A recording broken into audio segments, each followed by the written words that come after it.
ونستغفره ونؤمن به ونتوكل عليه ونعوذ بالله من شرور أنفسنا ومن سيئات أعمالنا من يهده الله فلا مضل له ومن يضلله فلا هادي له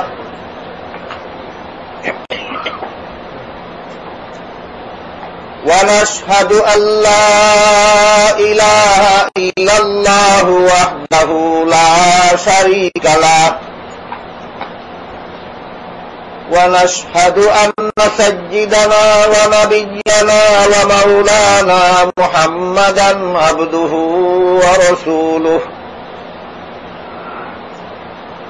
صلى الله تعالى عليه وعلى آله وأصحابه وبارك وسلم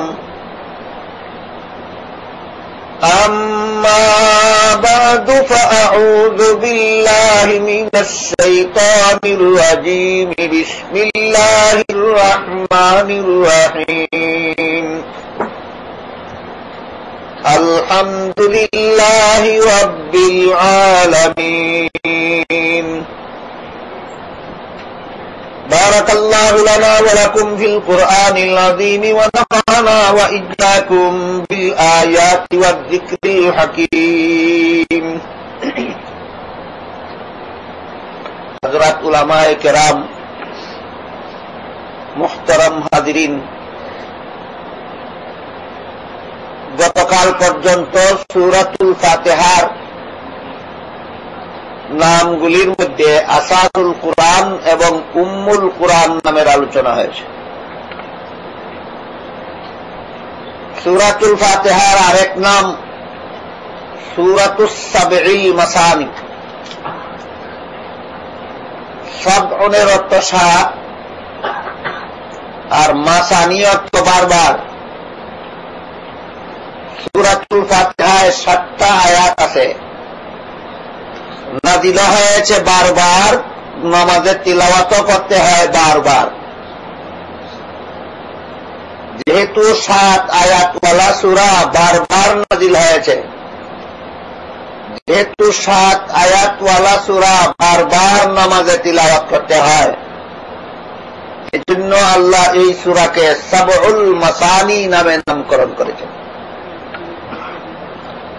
রাসূল করিম সাল্লাল্লাহু আলাইহি ওয়াসাল্লাম মক্কা শরীফে থাকাকালে একবার সূরাতুল ফাতিহা নাযিল হয়েছে। হিজরত করে মদিনা শরীফ যাওয়ার পরে আবার সূরাতুল ফাতিহা নাযিল হয়। একবার নাযিল হলো না দুইবার? দুইবার। এক নিয়তে আপনি যত রাকাত নামাজ পড়েন, 2 রাকাত নামাজ পড়লে প্রথম রাকাতেও সূরাতুল ফাতিহা পড়তে হয়, দ্বিতীয় রাকাতেও সূরাতুল ফাতিহা পড়তে হয়। অন্য সূরা কিন্তু এক রাকাতে পড়লে আরেক রাকাতে পড়া যায় না। 3 রাকাত নামাজ যদি এক নিয়তে পড়েন, যেমন বিতিরের নামাজ, মাগরিবের ফরজ নামাজ, প্রথম রাকাতেও সূরা ফাতিহা আছে, দ্বিতীয় রাকাতেও সূরা ফাতিহা আছে, তৃতীয় রাকাতেও সূরা ফাতিহা আছে, বারবার পড়তে হয়। 4 রাকাত নামাজ যদি এক নিয়তে পড়েন, যেমন যোহরের 4 রাকাত, আসরের 4 রাকাত, এশার 4 রাকাত, প্রথম রাকাত, দ্বিতীয় রাকাত, তৃতীয় রাকাত, চতুর্থ রাকাত, সব রাকাতেই সূরাতুল ফাতিহা বারবার পড়তে হয়।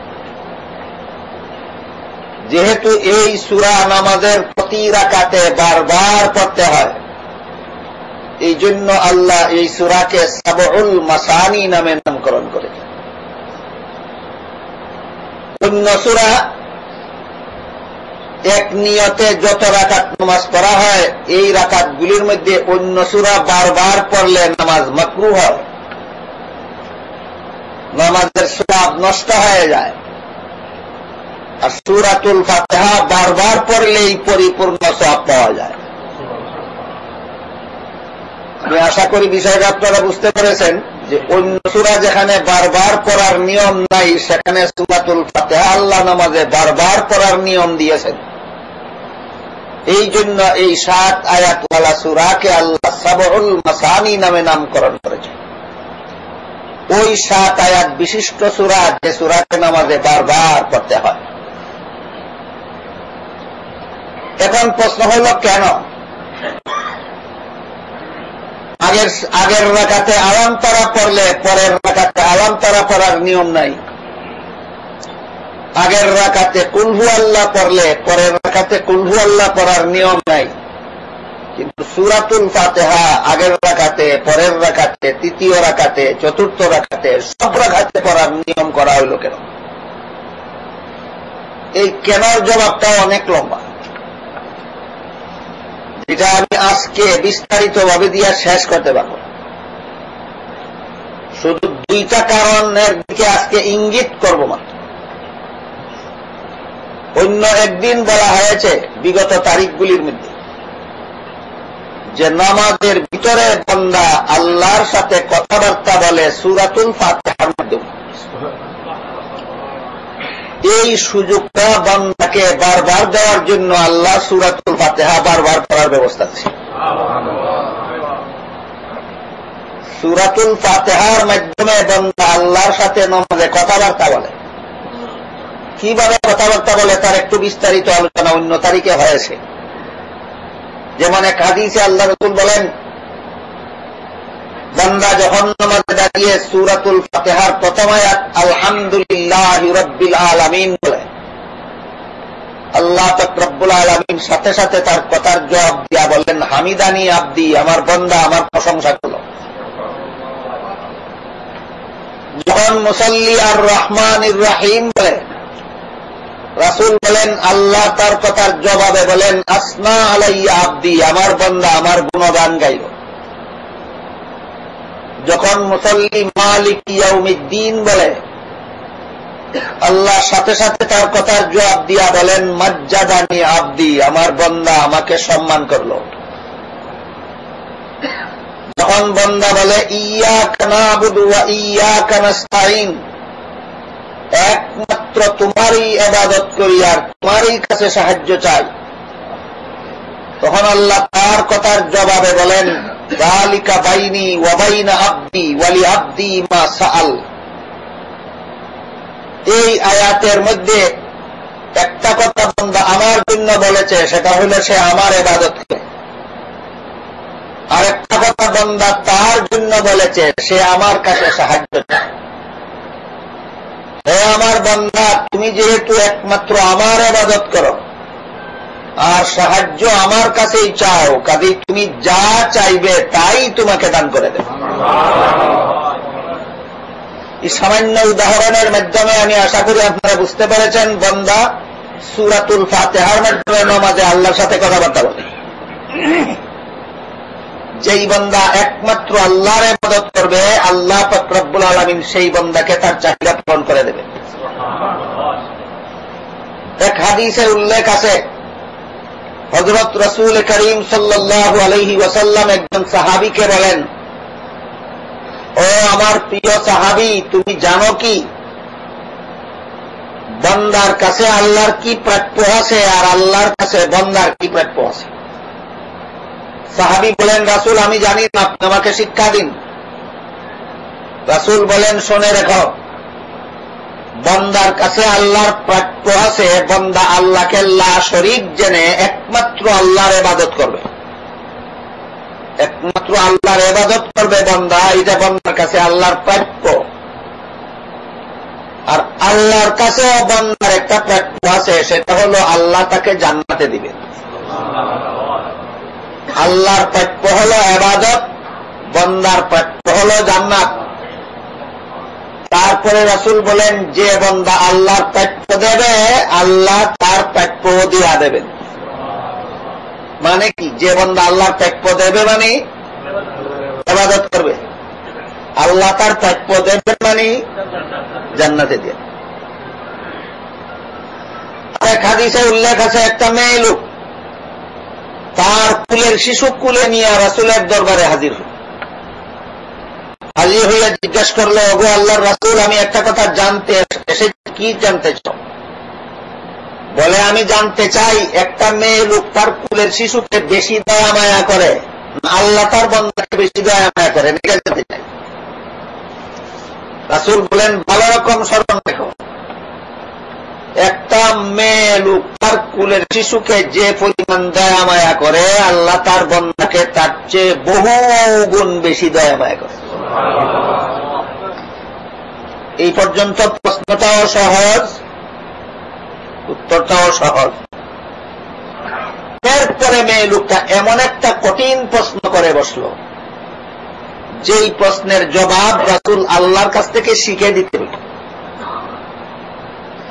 মেয়ে লোকটা প্রশ্ন করে বসলো, ওগো আল্লাহর রাসূল, দুনিয়ার কোন মেয়ে লোক তো নিজের কুলের শিশুকে নিজের হাতে আগুনে ফেলে না, আল্লাহ তো তার অগণিত বান্দাকে জাহান্নামের আগুনে ফেলবেন, তাহলে কে তাকে বেশি দয়া মায়া করল?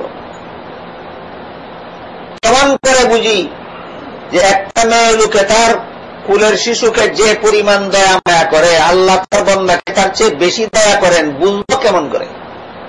কোন মেয়ে তো তার কুলের শিশুকে আগুনে ফেলে না, আল্লাহ তো তার অনেক বান্দাকে আগুনে ফেলে। এই প্রশ্ন করার সাথে সাথে রাসূল আল্লাহর দরবারে সেজদায় পড়ে গেলেন। অনেকক্ষণ পর্যন্ত সেজদায় থেকে আল্লাহর কাছ থেকে জবাব সংগ্রহ করলেন। তারপরে সেজদার থেকে মাথা মুবারক উঠাইয়া বললেন, মেয়ে লোক শোনো, আমি যে বলেছি একটা মেয়ে লোকে তার কুলের শিশুকে যে পরিমাণ দয়া মায়া করে, আল্লাহ তার বান্দাকে তার চেয়ে বহুগুণ বেশি দয়া মায়া করেন, আমার কথা ঠিক আছে? তোমার শুধু বুঝার বাকি আল্লাহর বান্দা কাকে বলে। রাসূল বলেন, যে আল্লাহর বন্দেগী করে তাকে আল্লাহর বান্দা বলে। এমন একটা বান্দাকে আল্লাহ জাহান্নামের আগুনে নিক্ষেপ করবেন না। যে আল্লাহর বন্দেগী করে না, সে আসলেই আল্লাহর বান্দা নয়, তার জন্যই আল্লাহ জাহান্নাম বানাইছে। এই ঘটনার মধ্যে কি আমাদের জন্য বোঝার কিছু আছে? আল্লাহর বান্দাকে, এমন একটা বান্দাকে আল্লাহ জাহান্নামে দিবেন। যে আল্লাহর বন্দেগী করে না, সে আসলেই আল্লাহর বান্দা নয়, তার জন্য জাহান্নাম, আল্লাহর বান্দার জন্য জাহান্নাম নয়। যে আল্লাহর বান্দা নয়, তার জন্য জাহান্নাম।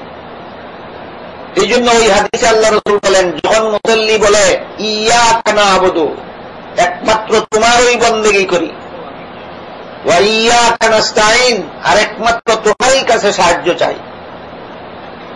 আল্লাহ বলেন, তুমি যেহেতু একমাত্র আমারই বন্দেগী করো, কাজেই আমার কাছে তোমার প্রাপ্য আছে, সেটা আমি তোমাকে দিয়ে দেব। আল্লাহর কাছে বান্দার প্রাপ্য হল জান্নাত। আল্লাহ পাক রব্বুল আলামিন বান্দাকে জান্নাত দিয়ে দিবেন, ওই সমস্ত বান্দাকে যারা আল্লাহর প্রাপ্য দিল না। যারা আল্লাহর প্রাপ্য দিল না, তাদেরকে আল্লাহ তাদের প্রাপ্য দিয়ে দিবেন। যারা আল্লাহর প্রাপ্য দেবে, তাদেরকে আল্লাহ তাদের প্রাপ্য দেবে। আল্লাহর প্রাপ্য বন্দেগী, বান্দার প্রাপ্য জান্নাত। এইভাবে যেহেতু সূরাতুল ফাতিহার ভিতরে আল্লাহর সাথে বান্দার কথাবার্তা হয়, এই কথাবার্তাটা তাড়াতাড়ি কাটাপ হইয়া গেলে ভালো না চালু থাকলে ভালো? এক রাকাতে পরে অন্য রাকাতে না করলে চালু রইল না কাটা হয়ে গেল। এই আলোচনার সৌভাগ্য থেকে যেন বান্দা বঞ্চিত না হয়, এই জন্য প্রত্যেক রাকাতে বারবার পড়ার ব্যবস্থা দেওয়া। এই জন্য আল্লাহ এই সূরার নামকরণ করেছেন সূরাতুস সাবঈল মাসানি, ওই 7 আয়াতওয়ালা সূরা, যে 7 আয়াতওয়ালা সূরা নামাজে বারবার পড়তে হয়। কেন? এক কারণ। 2 নম্বর কারণ, বিগত দিনগুলিতে যে কয়েকটা নামের আলোচনা হইল, আসাসুল কুরআন, উম্মুল কুরআন, এই নামগুলির তাৎপর্যের ভিতরে আলোচনা হয়েছে। 30 পারা কুরআনে যা কিছু আছে বিস্তারিতভাবে সবগুলি আল্লাহ সূরাতুল ফাতিহার ভিতরে আলোচনা করেছেন সংক্ষিপ্তভাবে। কাজেই সূরাতুল ফাতিহা একবার পড়ার মানে হইল কুরআনে যা আছে সব উল্লেখ করে দেওয়া। সূরাতুল ফাতিহা একবার পড়ার মানে কি? অসম্পূর্ণ কুরআন পাঠ না পরিপূর্ণ কুরআন পাঠ? শব্দের দিক থেকে না মর্মের দিক থেকে? মর্মের দিক থেকে। কোরআনের সবগুলি শব্দ প্রতিদিন তেলাওয়াত করার তো সাধ্যই নাই তোমার। কোরআনের সবগুলি মর্ম যে সূরার ভিতরে আছে, এই সূরা যদি বারবার পড়ো এর মানে হলো তুমি সমস্ত কোরআন বারবার পড়লা। এই মর্মে অন্য এক হাদিসে উল্লেখ আছে, রাসূল করিম সাল্লাল্লাহু আলাইহি ওয়াসাল্লাম বলেন, যেই ব্যক্তি একবার সূরা ইখলাস পড়বে, কুল হুয়াল্লাহ সূরা পড়বে, এই ব্যক্তি 30 পারা কোরআনের 3 ভাগের 1 ভাগ পড়ার সওয়াব পাবে। কারণ কি? কারণ হল যে 30 পারা কোরআনের 3 ভাগের 1 ভাগ শব্দগুলি তেলাওয়াত করা তো তার পক্ষে কঠিন ব্যাপার। তাহলে এই পরিমাণ সওয়াব পাবে কেন? সওয়াব পাওয়ার কারণ হল 30 পারা কোরআনে আল্লাহ পাক রব্বুল আলামিন 3 ধরনের আকীদা বিশ্বাসের আলোচনা করেছেন। তাওহীদ, রিসালাত, কিয়ামত। আল্লাহর একত্ববাদের আলোচনা, নবী রাসূলগণের আলোচনা, পরকালের আলোচনা। বলে সমস্ত কোরআনে আকীদা বিশ্বাস কত প্রকার? 3 প্রকার। সূরা ইখলাস কুল হুয়াল্লাহ সূরার শুরু থেকে শেষ পর্যন্ত প্রথম প্রকারের আলোচনা হয়ে গেছে। তাহলে হইল কিনা 30 পারা কোরআনের 1/3 হইল কিনা? 1/3 হইল কিনা? এই জন্য আল্লাহ রাসূল বলেন, কুল হুয়াল্লাহ সূরাটি ব্যক্তি একবার তেলাওয়াত করবে, কোরআন শরীফের 3 ভাগের 1 ভাগ তেলাওয়াতের সওয়াব পাইবে। শব্দের দিক থেকে না মর্মের দিক থেকে? ঠিক তেমনি ভাবে সূরাতুল ফাতিহা যে একবার পড়লো, সে 30 পারা কোরআন পড়ার কাজ করলো। 30 পারা কোরআন পড়ার কাজ করলো কি শব্দের দিক থেকে না মর্মের দিক থেকে? কাজে আলাম তারা সূরা যদি একবার পড়ি, এরপরে যদি আবারও আলাম তারা সূরা পড়ি, একটা জিনিস বারবার পড়লাম কিন্তু অন্য জিনিস বাকি রইল। এক বিষয় বারবার পড়লাম, অন্য বিষয় বাকি রইল।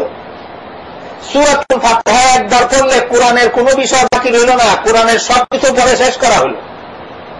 কাজে আবার যদি সূরাতুল ফাতিহা পড়ি, আবার সম্পূর্ণ কোরআন পড়লাম। আবার যদি সূরাতুল ফাতিহা পড়ি, আবারও সম্পূর্ণ কোরআন পড়লাম। আবার যদি সূরাতুল ফাতিহা পড়ি, আবারও সম্পূর্ণ কোরআন পড়লাম। কোরআন পড়ে যেমন বারবার খতম করা বারবার সওয়াব, ঠিক তেমনি ভাবে সূরাতুল ফাতিহা বারবার পড়লে বারবার সওয়াব। এই দিক থেকে আল্লাহ পাক রব্বুল আলামিন সূরাতুল ফাতিহাকে সূরাতুস সাবঈল মাসানি নামে নামকরণ করেছেন। বারবার সূরাতুল ফাতিহাকে কোরআনে পড়ার ব্যবস্থা দান করেছেন। আরেক দৃষ্টিকোণ থেকে দেখুন, পবিত্র কোরআনের এক আয়াতে আল্লাহ বলেন, ওয়া আন্না হাযা সিরাতী মুস্তাকিমান ফাত্তাবিউহু ওয়া লা তাত্তাবিউস সুবুলা ফাতাফাররাকা বিকুম আন সাবিলিহি যালিকুম ওয়াসাকুম বিহি লাআল্লাকুম তাত্তাকুন। এর অর্থ হল, এই কোরআনে আমি তোমাদের জন্য জান্নাতে যাওয়ার সোজা পথ দেখাইয়া দিলাম। এই সোজা পথটাকে আল্লাহ এই আয়াতে সিরাতে মুস্তাকিম নামে নামকরণ করেছেন। ওয়া আন্না হাযা সিরাতী মুস্তাকিমান, এবং নিশ্চয়ই এটা সোজা পথ। এটা কোনটা? 30 পারা কোরআন। এখানে হাজা বলতে আল্লাহ 30 পারা কোরআন চাইছেন। এই 30 পারা কোরআন তোমাদের জন্য সিরাতে মুস্তাকিম, 30 পারা কোরআন তোমাদের জন্য সোজা পথ। কোথায় যাওয়ার? জান্নাতে যাওয়া। 30 পারা কোরআনকে যেমন ভাবে আল্লাহ জান্নাতে যাওয়ার সোজা পথ বলেছেন, এই জান্নাতে যাওয়ার সোজা পথ কথাটা সূরাতুল ফাতিহার ভিতরেও বলেছেন। 30 পারা কোরআন পড়লে বিস্তারিত ভাবে পাওয়া যায় জান্নাতে যাওয়ার সোজা পথ। সূরাতুল ফাতিহা একবার পড়লেও পাওয়া যায় জান্নাতে যাওয়ার সোজা পথ। আল্লাহ পাক রব্বুল আলামিন সূরাতুল ফাতিহার ভিতরে ইহদিনাস সিরাতাল মুস্তাকিম বলেছেন, আমাদেরকে সোজা পথ দেখাও, জান্নাতে যাওয়ার সোজা পথ। এই জন্য আল্লাহ পাক রব্বুল আলামিন এই সূরার আরেক নাম রেখেছেন সূরাতুল ওয়াফিয়া। সূরাতুল ওয়াফিয়া অর্থ পরিপূর্ণ। ওয়াফিয়া অর্থ 30 পারা কোরআনে যত বিষয় আছে সকল বিষয়ে পরিপূর্ণভাবে সূরাতুল ফাতিহার ভিতরে আছে।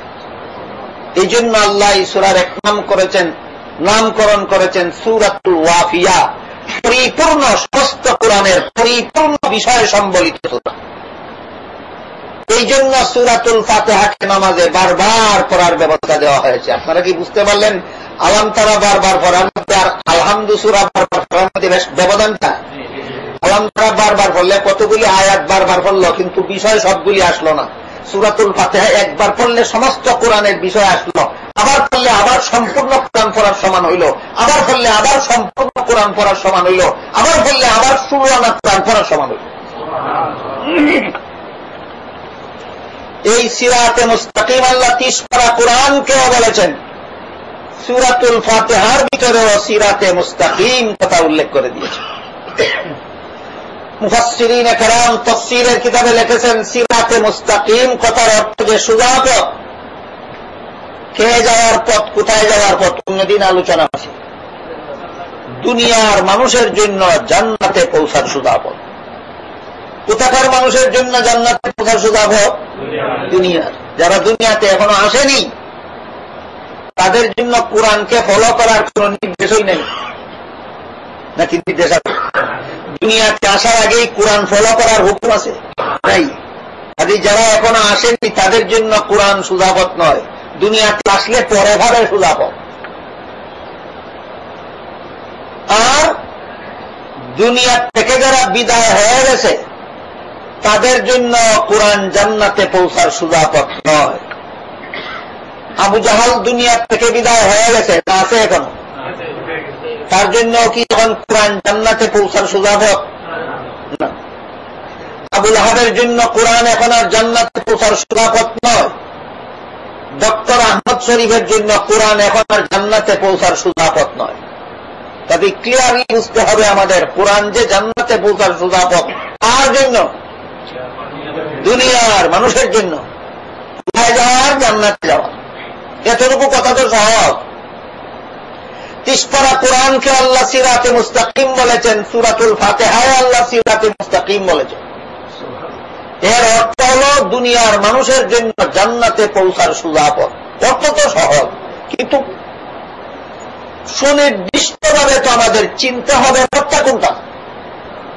সুনির্দিষ্টভাবে সেই পথটা চিনাবার জন্য মুফাসসিরিনে কেরাম সিরাতে মুস্তাকিমের তাফসীর করেছেন, ব্যাখ্যা করেছেন 7টা। সিরাতে মুস্তাকিমের তাফসীর কতটা? 7টা। 1 নম্বর, ইসলাম ধর্মের পথ দুনিয়ার মানুষের জন্য জান্নাতে পৌঁছার সোজা পথ। 2 নম্বর, কোরআনের বর্ণিত পথ দুনিয়ার মানুষের জন্য জান্নাতে পৌঁছার সোজা পথ।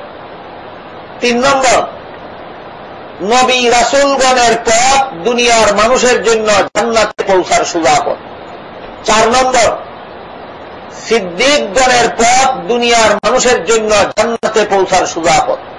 5 নম্বর, শহীদগণের পথ দুনিয়ার মানুষের জন্য জান্নাতে পৌঁছার সোজা পথ।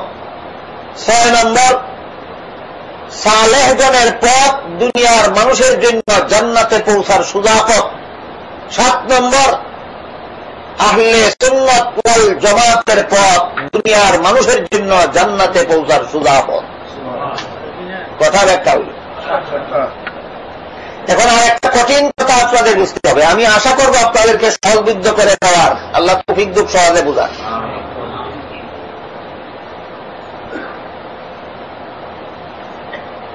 এই মেহরাব থেকে, মেহরাবটা যতটুকু প্রশস্ত, এতটুকু প্রশস্ত একটা রাস্তা, ওই সিঁড়ির মুখ পর্যন্ত যদি সোজা করে বানানো হয়, এখান থেকে ওখান পর্যন্ত সোজা আরো কোন পথ বানানো যাবে না? অন্য পথ বানাইলেই টাকা হয়ে যাবে। তাহলে বলেন, প্রতীকের জন্য তার গন্তব্যস্থল পর্যন্ত সোজা পথ কতটা হয়? একটা। সোজা পথ একটাই হয়, একটার বেশি সোজা পথ হয় না। তবে কেন মুফাসসিরিনে কেরামের তাফসীর করলেন 7টা?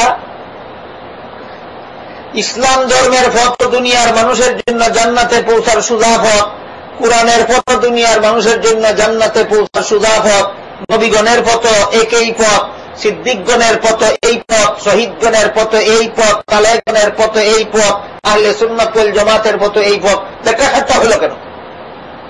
এই প্রশ্নের সহজ সংক্ষিপ্ত জবাব, পথের ভিন্নতার কারণে ব্যাখ্যা ভিন্ন ভিন্ন ব্যাখ্যা নয়, বুঝাবার সুবিধার জন্য ভিন্ন ভিন্ন ব্যাখ্যা। পথ ভিন্ন না বুঝাবার সুবিধার জন্য? পথ একটা, বুঝাবার সুবিধার জন্য। কেউ এইভাবে বুঝাইলে সহজে বুঝে, কেউ ওইভাবে বুঝাইলে সহজে বুঝে, কেউ এইভাবে বুঝাইলে সহজে বুঝে। বুঝাবার সুবিধার জন্য ভিন্ন ভিন্ন ব্যাখ্যা। দুনিয়ার মানুষের জন্য জান্নাতে পৌঁছার একটা মাত্রই পথ আছে, সোজা পথ।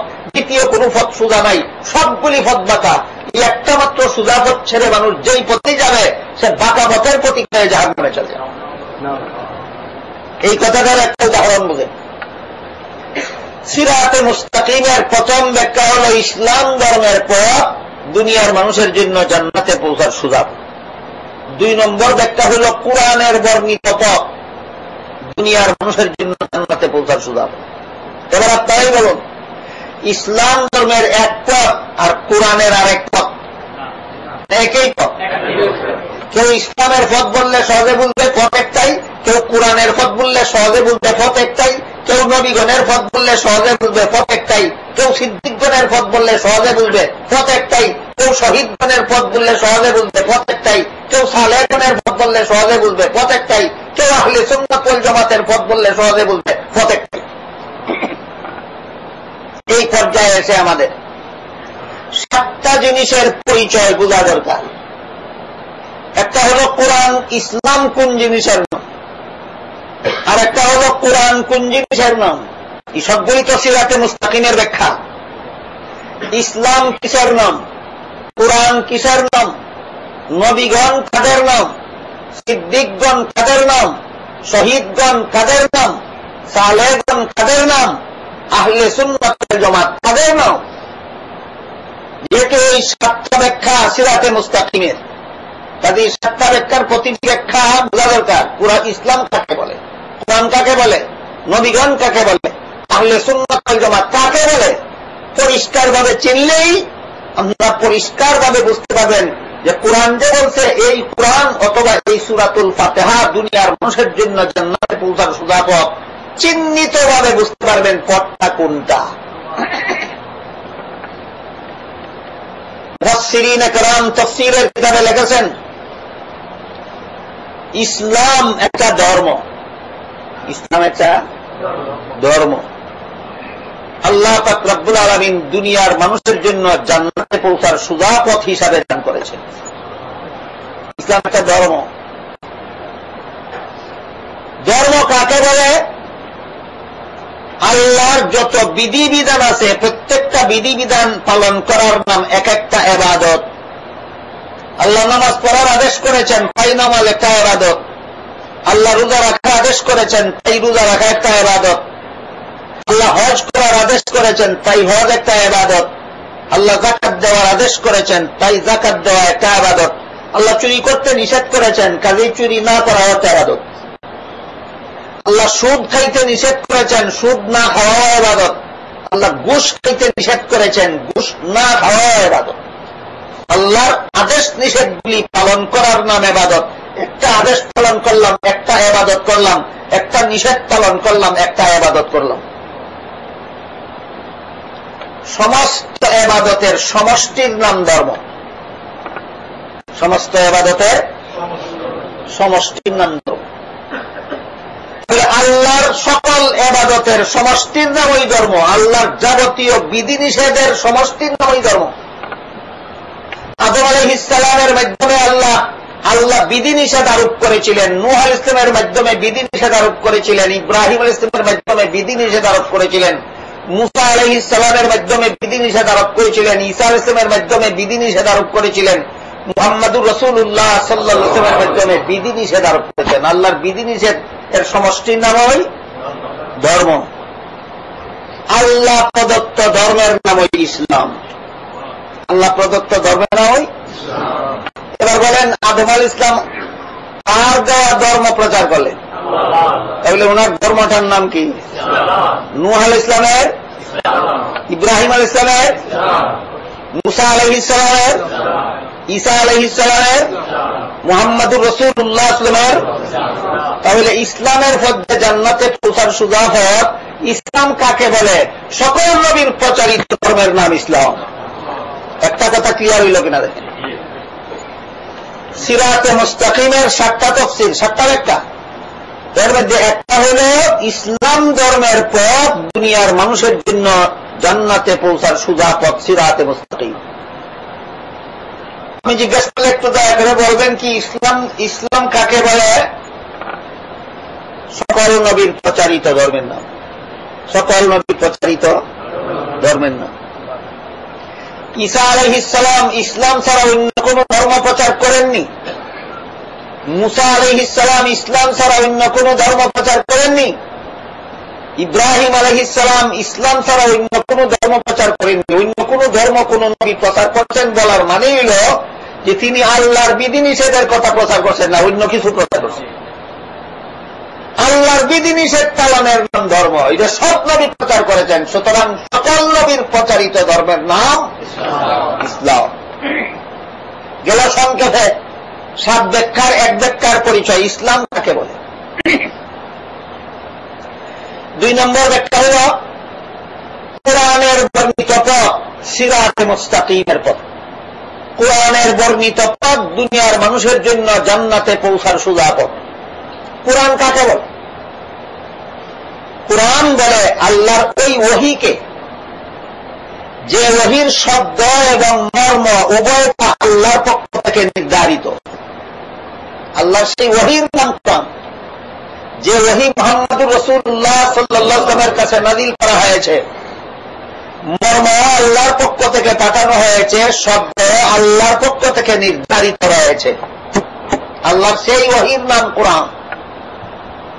কয়েকটা কথা লক্ষ্য রাখতে হবে। 1 নম্বর, আল্লাহর ওহীর নাম কোরআন। কোন ওহী? যে ওহী মুহাম্মদুর রাসূলুল্লাহর কাছে পাঠাইছে। কিভাবে পাঠাইছেন? শব্দ এবং মর্ম উভয়টা। যে ওহী আল্লাহ মুহাম্মদুর রাসূলুল্লাহর কাছে পাঠাইছেন, শব্দ এবং মর্ম উভয়টা নির্ধারণ করে দিয়ে ওই ওহীর নাম হল কোরআন।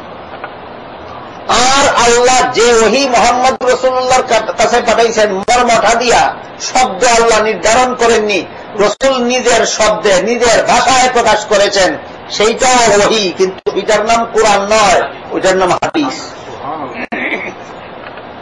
এই কথাটা বুঝলে পরিষ্কার হয়ে যাবে। বোঝা 2টা জিনিস, ওহী আল্লাহর কোরআন, ওহী আল্লাহর কোরআন, কোরআনও আল্লাহর ওহী, নবীর হাদিসও আল্লাহর। তাহলে একটার নাম কোরআন কেন আর একটার নাম ওহী কেন? উভয়টারই মর্ম আল্লাহর প্রেরিত, কিন্তু কোরআনের শব্দও আল্লাহর নির্ধারিত আর হাদিসের শব্দ রাসূলের নির্বাচিত। এই যাবে কম কোরআনে আর হাদিসে। সুতরাং সিরাতে মুস্তাকিমের 2 নম্বর ব্যাখ্যা যে কোরআনের বর্ণিত পথ ইসলাম ধর্মের সোজা পথ। এর মানে হল 30 পারা কোরআনে আল্লাহ রাব্বুল আলামিন শব্দ এবং মর্ম সবগুলি মুহাম্মদুর রাসূলুল্লাহর কাছে নাযিল করে দুনিয়ার মানুষকে যেই পথ প্রদর্শন করেছেন, সেই পথটা হল দুনিয়ার মানুষের জন্য জান্নাতে পৌঁছার সোজা পথ। প্রশ্ন জাগতে পারে, তাহলে হাদিসের কি দরকার? হাদিস কোরআন বহির্ভূত কিছুই নয়। 30 পারা কোরআনের এই ব্যাখ্যা মাত্র। আমার কথা বুঝে থাকলে একটু দয়া করে বলুন, হাদিস কোরআনের বাইরে কোন কিছু না, কোরআনেরই ব্যাখ্যা মাত্র। কোরআনেরই ব্যাখ্যা মাত্র। হাদিস কিভাবে কোরআনের ব্যাখ্যা করে এর একটা উদাহরণ দিয়ে শুনে।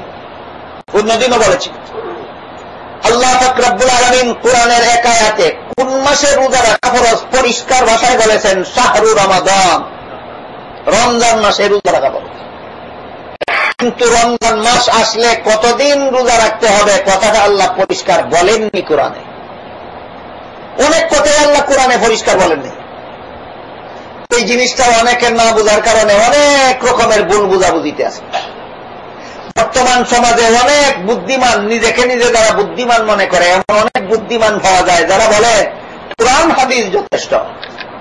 কোন কোরআন যথেষ্ট? যে কোরআনে কতদিন নামাজ পড়তে হবে, রোজা রাখতে হবে উল্লেখ নাই, এই কোরআন কেমনে যথেষ্ট হইল বলো? যেই কোরআনে 5 বেলার নামাজের সময়ের টাইমের নামই নাই, 5 বেলার নামাজের টাইমের নাম ওই যে এই কোরআনে নাই, এই কোরআনই তোমার জন্য যথেষ্ট। কোরআন কিভাবে যথেষ্ট হইল? হাদিসের কি দরকার? এই রকমের ধারণা ভুল।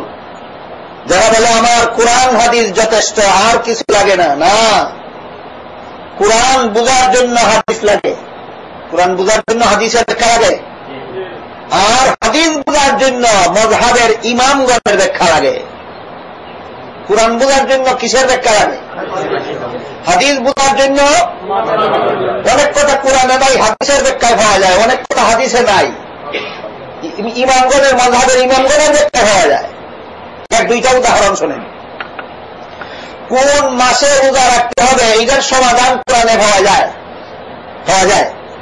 কোন মাসে রোজা রাখতে হবে এই প্রশ্নের সমাধান কোরআনে পাওয়া যায়, কিন্তু রমজানে কতদিন রোজা রাখতে হবে এর কোন সমাধান কোরআনে নাই। আল্লাহ বলেন আইয়ামাম মাদুদাত, গণা বাসা কয়েকদিন। গণা বাসা কয়েকদিন বলতে কোন সংখ্যাটা বুঝায়? কোন সংখ্যা বুঝায়? বুঝায় না, অস্পষ্ট ভাবে বলেছে, সুস্পষ্ট নয়। তাহলে কতদিন রোজা রাখবো এই প্রশ্নের সমাধানের জন্য কোরআন যথেষ্ট না। আরেকজনে প্রশ্ন করে কোরআনকে আল্লাহ যথেষ্ট করে দিলেন না কেন? এটাও প্রশ্নই। কোরআনে আল্লাহ সব সমস্যার পরিষ্কার সমাধান দিলেন না কেন? এটাও বুঝেন আসলে যখন কথাটা। মানব জীবনে একটা দুইটা সমস্যা আছে না, অসংখ্য অগণিত সমস্যা আছে। সবগুলির পরিষ্কার সমাধান কোরআনে দিলে কোরআনের এডিশনগুলি লক্ষ লক্ষ এডিশন হইত, বিশাল গুদামে ও কোরআনের জায়গা হইত না। এত বড় বিশাল কোরআনের এডিশন দেখলে মানবে দূরের কথা, জীবনে কোনোদিন পরিবারও ব্যবহার করত না।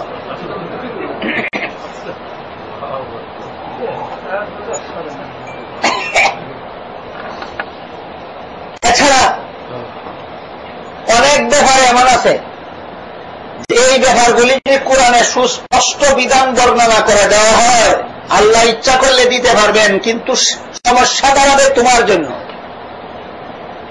বিভিন্ন কারণে আল্লাহ কোরআনের সব সমস্যার সমাধান পরিষ্কার ভাষায় দেন না, হাদিসের ব্যাখ্যার উপর ছেড়ে দেন। অনেক ব্যাপারে রাসূল হাদিসের সব সমস্যার সমাধান পরিষ্কার ভাবে দেন না, মুস্তাহিদ ইমামগণের বিশ্লেষণের উপর ছেড়ে দেন।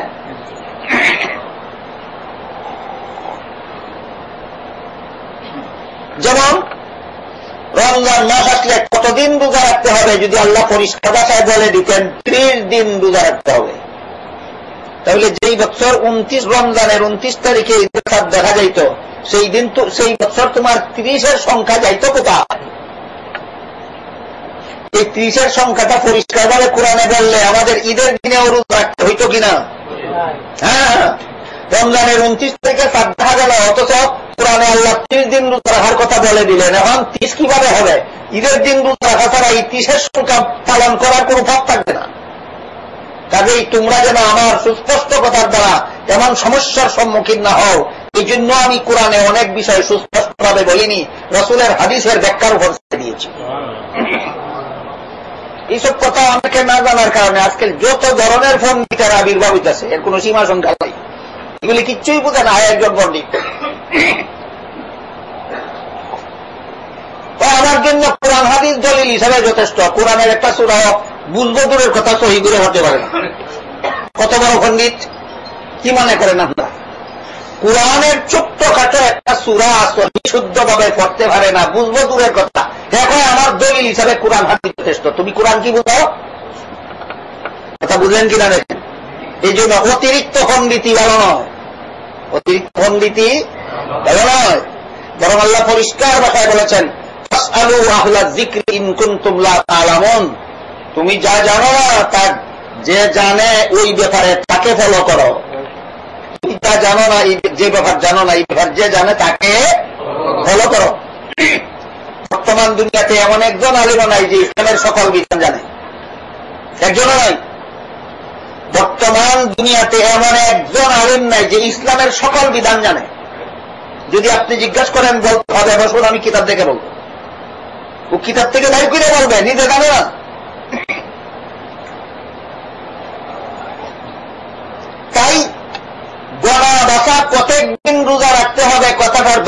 হাদিস শরীফে রাসূল এইভাবে করছেন, যেই বছর রমজান মাসের 29 তারিখে ঈদের চাঁদ দেখা যাবে সেই বছর 29 দিন রোজা রাখতে হবে।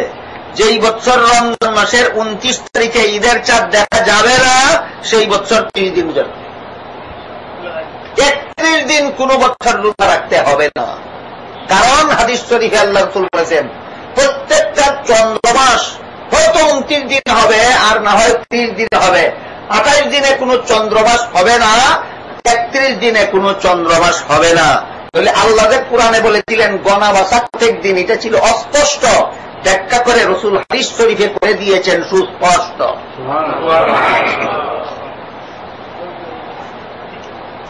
এক দেশ থেকে আরেক দেশে যদি যায় রোজা রেখা, দেশের দেশ কমের কারণে একজনের 1 বছর 28 রোজা হইতে পারে, আমার ওই সেই রকম। দেশের ব্যবধানের কারণে একজনের 31 রোজা হইতে পারে, আমার হইতে পারে, সেটা ভিন্ন কথা। কিন্তু এক দেশে থাকা অবস্থায় 28 রোজা হবে না কখনো, 31 রোজা হবে না কখনো। আল্লাহ রাসূল বলে দিয়েছেন চন্দ্রমাস হয়তো 29 হবে না, হয়তো কোরআনে যদি কোনো ব্যাখ্যা না, কোনো কথার সুস্পষ্ট সমাধান পাই না, তাহলে তার ব্যাখ্যা খুঁজব কোথায়? হাদিসে। কোন বিষয়ের পরিষ্কার সমাধান যদি হাদিসেও পাই না, তাহলে উম্মতের ইজমায় খুঁজতে হবে। ইজমা, উম্মত একমত হইয়া যে সিদ্ধান্ত দেবে এইটাই আল্লাহ দেওয়া সিদ্ধান্ত অন্য হবে। গোটা উম্মত ঐক্যবদ্ধ ভাবে যে মীমাংসা দিবে এটি আল্লাহর দেওয়া মীমাংসা অন্য হবে। হাদিস শরীফে আল্লাহ রাসূল বলে দিয়েছে। যেমন রাসূল করিম সাল্লাল্লাহু আলাইহি ওয়াসাল্লামের ইন্তেকালের পর রাসূলের প্রথম খলিফা কে হবে? কুরআনেও নাই, এর সমাধান হাদিসেও নাই। এই জন্য রাসূলের ইন্তেকালের পর সাহাবায়ে কেরাম পরামর্শে বসলেন কে রাসূলের প্রথম খলিফা হওয়ার যোগ্য। সমস্ত সাহাবায়ে কেরাম একমতে সিদ্ধান্ত করলেন একমাত্র আবু বকর রাসূলের প্রথম খলিফা হওয়ার যোগ্য। দ্বিমতে না একমতে? বাস, সাহাবায়ে কেরাম একমতে আবু বকর রাসূলের প্রথম খলিফা হওয়ার যোগ্য ঘোষণা দিলেন। এটাতে আল্লাহর ভেটো আছে না সাপোর্ট আছে? সাপোর্ট আছে। আল্লাহ রাসূল পরিষ্কার ভাষায় হাদিসে বলে দিয়েছেন উম্মত একমতে যে মীমাংসা দিবে এইটাই আল্লাহর সমর্থিত মীমাংসা। এই মীমাংসাই আল্লাহ সমর্থন করেন। এখন আবু বকরকে আমরা রাসূলের প্রথম যোগ্য খলিফা বিশ্বাস করি, কুরআনে পাইয়া না হাদিসে পাইয়া? এখন যে লোকে বলে আমি আর কিছু মানি না, শুধু কুরআন আর হাদিস মানি, রাসূল আবু বকরকে রাসূলের প্রথম খলিফা মানো কিনা বলো? যদি মানো না তাহলে তুমি পথভ্রষ্ট, তুমি সোজা পথে নাই, তুমি খারাপ পথে আছো। আর যদি বলো মানি, বলো কই ভাইয়া মানছ? কুরআন আর হাদিস ছাড়া বলে তুমি কিছু মানো না, এখন কি মানছ?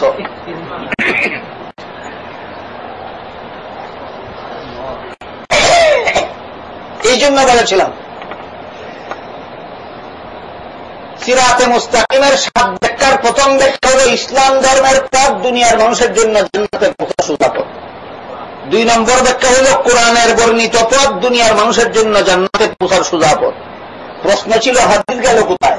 জবাব হইল হাদিস আলাদা কিছু না, কোরআনের ওই ব্যাখ্যা। পরিষ্কার হয়েছে কিনা বিষয়? হাদিস আলাদা কিছু নয়, হাদিস কোরআনেরই ব্যাখ্যা। যেমন ভাবে হাদিস কোরআন বহির্ভূত কিছুই নয়, কোরআনেরই ব্যাখ্যা, ঠিক তেমনি ভাবে 4 ইমামের 4 মতলব হাদিস বহির্ভূত কিছুই নয়, হাদিসের ওই ব্যাখ্যা। এটার একটা উদাহরণ শোনেন। কি অন্যদিন কোন হাদিসে আছে সিনায় হাত বাঁধার কথা, কোন হাদিসে আছে নাভির নিচে হাত বাঁধার।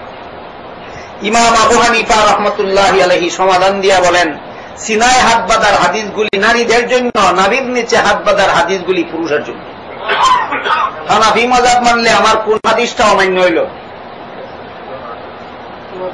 তারপরে যদি বলে হানাফি মাযহাব মানি না হাদিস মানি, হানাফি মাযহাব বাদ দিয়ে হাদিস মানো তো দুইটা দেখি কেমনে মানো? বলেন তো মাযহাব না মানলে হাদিস মানার পথ আছে? মাযহাব না মানলে হাদিস মানার পথ না। কেন? মাযহাব হাদিসের বাইরের কিছুই নয়। মাযহাব শুধু হাদিসের দ্বারা যে কথার পরিষ্কার সমাধান পাওয়া যায় না সেই কথার পরিষ্কার সমাধান হল মাযহাবে। এবার মূল কথার দিকে ফিরে যাই। সিরাতে মুস্তাকিমের ব্যাখ্যা 7টা। 1 নম্বর ইসলাম ধর্মের পথ দুনিয়ার মানুষের জন্য জান্নাতে পৌঁছার সুযোগ। বিরক্ত হবেন না, আমি বারবার জিজ্ঞাসা করব, বলেন তো ইসলাম ধর্ম কোনটা? সকল নবীর প্রচারিত ধর্মের নাম ইসলাম। সকল নবীর প্রচারিত ধর্মের নাম ইসলাম। 2 নম্বর, কোরআনের বর্ণিত পথ জান্নাতে পৌঁছার সোজা পথ। এবার বলেন কোরআন কোন জিনিসটার নাম? কোরআন আল্লাহর ওই ওহীর নাম, যে ওহী মুহাম্মদুর রাসূলুল্লাহর কাছে নাযিল করেছেন, শব্দ এবং মর্ম উভয়টা নির্ধারণ করে দিয়ে। এখানে আরেকটু কথা বোঝার বাকি রয়েছে, সেটা হল ওহীর নাম যে কোরআন, ওহী জিনিসটা কি বুঝতে ফেলছেন? ওহী জিনিসটা কি বুঝতে ফেলছেন না? বাকি রয়েছে? হ্যাঁ, বাকি রয়েছে। ওহী জিনিসটা কি? ওহীর 2 অর্থ আছে, একটা হলো আবিধানিক অর্থ, আর একটা হলো ইসলামের পরিভাষায় ওহীর অর্থ। অভিধানে ওহী বলে এমন গোপন ইঙ্গিত, গোপন ইশারা, যে ইশারা যে দিল আর যারে দিল দুজনে বুঝে, এত বুঝে না। এমন গোপন ইশারাকে অভিধানে কি বলে? ওহী বলে। 2 বন্ধু তাফসীরে বসলো। 2 বন্ধুর মধ্যে আগে কথা ছিল যে বন্ধু, তাফসীর যদি বেশি লম্বা হয়ে যায় তাহলে আমরা একজন দাঁড়াইলেই আর একজন বুঝবো চলে যাব, তুমিও চলে আসবা। এক বন্ধু এই কর্নারে আর এক বন্ধু সেই কর্নারে। ওই কর্নারের বন্ধু যখন দাঁড়াইল, দাঁড়ানি আপনারা কি ইশারা বুঝলেন? কিন্তু এই কোনার বন্ধু কিন্তু বুঝে ফেলল। এইরকম গোপন ইশারা, যে ইশারা যে দিল আর যারে দিল এই দুজনে ছাড়া আর কেউ বুঝে না, এমন গোপন ইশারারে অভিধানে ওহী কয়। কথা বুঝলেন কিনা দেখেন। কিন্তু ইসলামের পরিভাষায় 2 বন্ধুর ইশারাকে ওহী বলে না। ইসলামের পরিভাষায় আল্লাহর পক্ষ থেকে নবীকে যত দিক নির্দেশনা দেওয়া হয়েছে ওইগুলিকে ওহী বলে। আল্লাহর পক্ষ থেকে নবীকে যেগুলি, যে সমস্ত গাইড দেওয়া হয়েছে ওই সমস্ত গাইডকেই শুধু ওহী বলা হয়। ওহীর এক অংশের নাম কোরআন, আর এক অংশের নাম হাদিস। হাদিস নিয়ে আমাদের সমাজে যা ভুল বোঝাবুঝি ছড়ানো হইতেছে। কথায় কথা বলে হাদিস সহিহ না, হাদিস সহিহ না, হাদিস সহিহ, হাদিস সহিহ। আগে বুঝুন হাদিস কাকে বলে, তারপরে বুঝুন সহিহ না, সহিহ না কথার মানে কি। রাসূলের 3টা জিনিসের নাম রাসূলের হাদিস। রাসূলের কথার নাম রাসূলের হাদিস, রাসূলের কাজের নাম রাসূলের হাদিস, রাসূলের সমর্থনের নাম রাসূলের হাদিস। বলেন রাসূলের কতটা জিনিসের নাম হাদিস? কথা, কাজ, সমর্থন। রাসূলের কোন কথাটা সহিহ না? রাসূলের কোন কাজটা সহিহ না? রাসূলের কোন সমর্থনটা সহিহ না? তুমি হাদিস সহিহ না একটা ওজিফা পাইছো, ওজিফা পাইলা কোথায়? এই ওজিফা পাইলা কোথায়? এই ধরনের কথা যারা বলে সাবধান, এদের থেকে সতর্ক থাকবে। সহিহ না কোনো কথা রাসূল বলেন নাই কোনদিন, সহিহ না কোনো কাজ রাসূল করেন নাই কোনদিন, সহিহ না এমন কোন কাজের সমর্থন রাসূল দেননি কোনদিন। হাদিস সহিহ, হাদিস হাসান, হাদিস যঈফ, এগুলি হাদিস শাস্ত্রের বিশেষ পরিভাষা। হাদিস বুঝার জন্য বাংলাদেশের হাদিস বুঝার যোগ্যতা অর্জন করার জন্য বাংলাদেশের 10 বছরের সিলেবাস আগে পড়তে হয়। আপনাদের দেশের অবস্থা জানি না। রাসূলের হাদিস বুঝার যোগ্যতা অর্জন করার জন্য 10 বছর আলাদা লেখাপড়া করতে হয়। 10 বছর একাধারে লেখাপড়া করার পরে হাদিস বুঝার যোগ্য হয়। তখন বুঝে সহিহ হাদিস কাকে বলে, তখন বুঝে হাসান হাদিস কাকে বলে, তখন বুঝে যঈফ হাদিস কাকে বলে। আজকে শুধু এই ব্যাপারে একটা কথা আপনাদের বলবি, ইসলামী আকীদা বিশ্বাস প্রমাণ হওয়ার জন্য সহিহ হাদিসের দরকার হয়। যে আমরা সহিহ বলতে যা বুঝি তা না, এটা হাদিসের পরিভাষা আলাদা। কথা বুঝলেন কিনা দেখেন। আমরা সহিহ বলতে যা বুঝি তা নয়, এটা অন্য কথা, ভিন্ন। এটা আলাদা ব্যাখ্যা আছে সহিহ হাদিসে। সহিহ হাদিসের প্রয়োজন হয় ইসলামী আকীদা বিশ্বাস প্রমাণ হওয়ার জন্য। ইসলামের কোন আমল, ইবাদত বন্দেগী প্রমাণ হওয়ার জন্য হাসান হাদিস যথেষ্ট। সহিহ হাদিসের দ্বারা আকীদা প্রমাণ হয়, হাসান হাদিসের দ্বারা কি প্রমাণ হয়? ইবাদত বন্দেগী, আমল, আখলাক প্রমাণ হয়। কোন আমলের ফজিলত প্রমাণ হওয়ার জন্য যঈফ হাদিস যথেষ্ট। কোন হাদিসের ফজিলত প্রমাণ হওয়ার জন্য যঈফ হাদিস যথেষ্ট। এগুলি আপনাদেরকে বলা বেকার, কারণ আপনারা যতক্ষণ পর্যন্ত সহিহ হাদিসের ডেফিনেশন না জানবেন, যতক্ষণ পর্যন্ত হাসান হাদিসের ডেফিনেশন না জানবেন, যতক্ষণ পর্যন্ত জয়ীফ হাদিসের ডেফিনেশন না জানবেন, শব্দের অর্থ করলে ভুল বুঝবেন। শব্দের অর্থ করলে ভুল বুঝবেন। ডেফিনেশন আছে, সহিহ হাদিসের ডেফিনেশন তারা জানে না, হাসান হাদিসের ডেফিনেশন তারা জানে না, জয়ীফ হাদিসের ডেফিনেশন তারা জানে না। এদের কাছে হাদিস সহিহ না বলার মানে ধোঁকা দেওয়া। এদের কাছে হাদিস সহিহ না বলার মানে কেমনে ধোঁকা? এই লোকটা বুঝবে হাদিসটা ঠিক না। এখানে সহিহ না বলতে ঠিক না নয়, এখানে সহিহ না বলতে সহিহ হাদিসের ডেফিনেশন পাওয়া যায় না। বেশ কম আছে না কথা?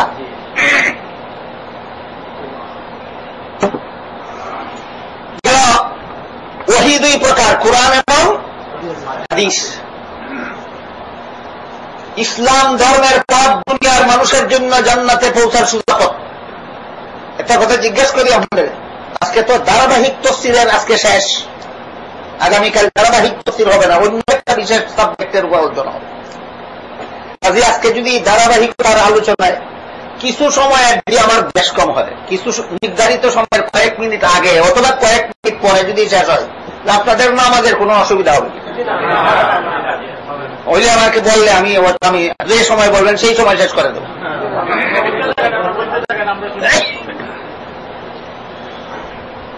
ইসলাম ধর্মের পথ দুনিয়ার মানুষের জন্য জান্নাতে পৌঁছার সোজা পথ। কোরআনের বর্ণিত পথ দুনিয়ার মানুষের জন্য জান্নাতে পৌঁছার সোজা পথ। এখন একটা কঠিন প্রশ্ন করবো, হাদিসের বর্ণিত পথ কি বাঁকা পথ? হাদিসের পথ গেল কোথায় বলতে হবে আপনাদের।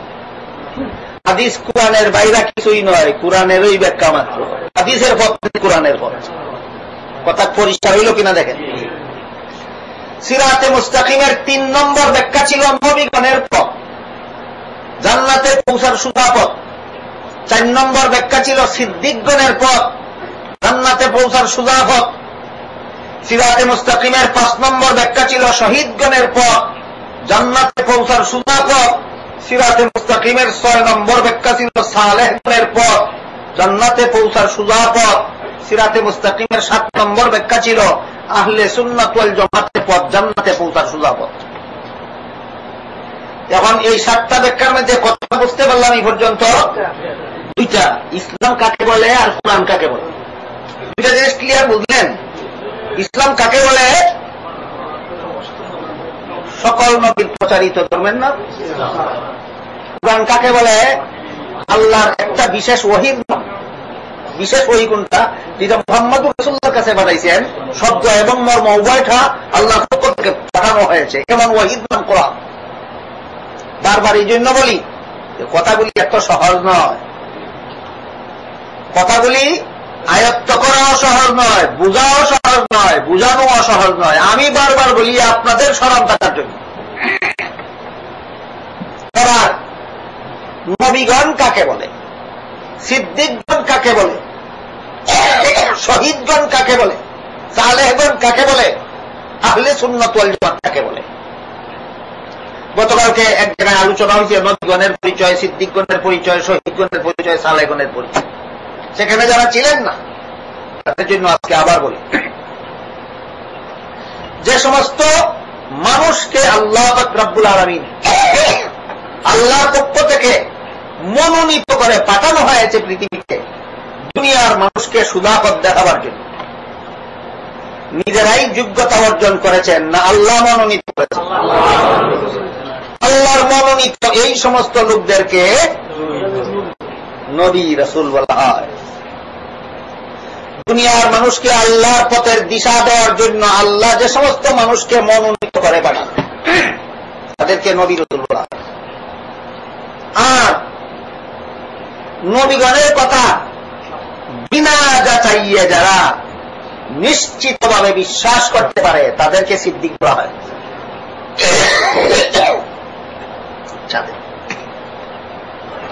নবীগণের কথা বিশ্বাস করার আগে যারা যাচাই করতে চায়, যাচাইয়ে যদি টিকে তাহলে মানবো, নাইলে মানবো। সিদ্দিক সিদ্দিক হবে দূরের কথা, মুমিন হতে পারে। মুমিন না। আমাদের নবী বলেছেন, আমি রাতের অল্প সময়ের মধ্যে মক্কা শরীফ থেকে আসলাম, সেখান থেকে প্রথম আসমান, দ্বিতীয় আসমান, তৃতীয় আসমান, চতুর্থ আসমান, পঞ্চম আসমান, ষষ্ঠ আসমান, সপ্তম আসমান পার হইয়া সিদরাতুল মুনতাহা পার হইয়া আল্লাহর সাথে সাক্ষাৎ করে অনেক কথাবার্তা বলে। জান্নাত পরিদর্শন করলাম, জাহান্নাম পরিদর্শন করলাম, তারপর অতি অল্প সময়ের ভিতরে আবার মক্কা শরীফে ফিরত এলাম। আবু জাহাল চেঁচামেচি শুরু করে দিল। আবু বকরের কাছে গিয়া বলে, ও আবু বকর, তোমার মতো বুদ্ধিমান ব্যক্তি এইটার কথা আরো মানবে, এই অযৌক্তিক কথা বলে? কি অযৌক্তিক? এই আধুনিক কথাগুলি বলে। আবু বকর জিজ্ঞেস করেন, তিনি কি কথাগুলি বলেছেন? আবু জাহাল বলে, বিশ্বাস না হলে আসো তোমার সামনে আবারও বলবে। আবু বকর বলেন, আমি যাচাই করার দরকার নাই, আবার বলার দরকার নাই, একবার যদি নবী কথাগুলি বলে থাকেন বিনা যাচাইয়ে বিশ্বাস করি সত্যই বলেছেন। এই ঘটনার থেকে আবু বকরের উপাধি হয় সিদ্দিক। সংক্ষেপে বুঝলেন কিনা সিদ্দিক কারে হয়? নবীর কথা আমার যাচাইয়ে টিকলে বিশ্বাস করবো, এর নাম সিদ্দিক। বিনা যাচাইয়ে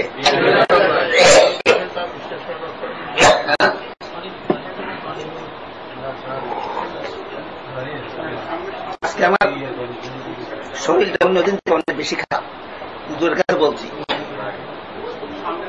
গলা খারাপ, মাথা ব্যথা।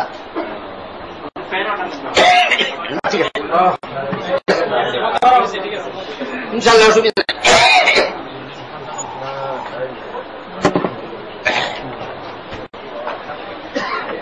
আল্লাহর মনোনীত পুরুষগণের নাম নবীগণ।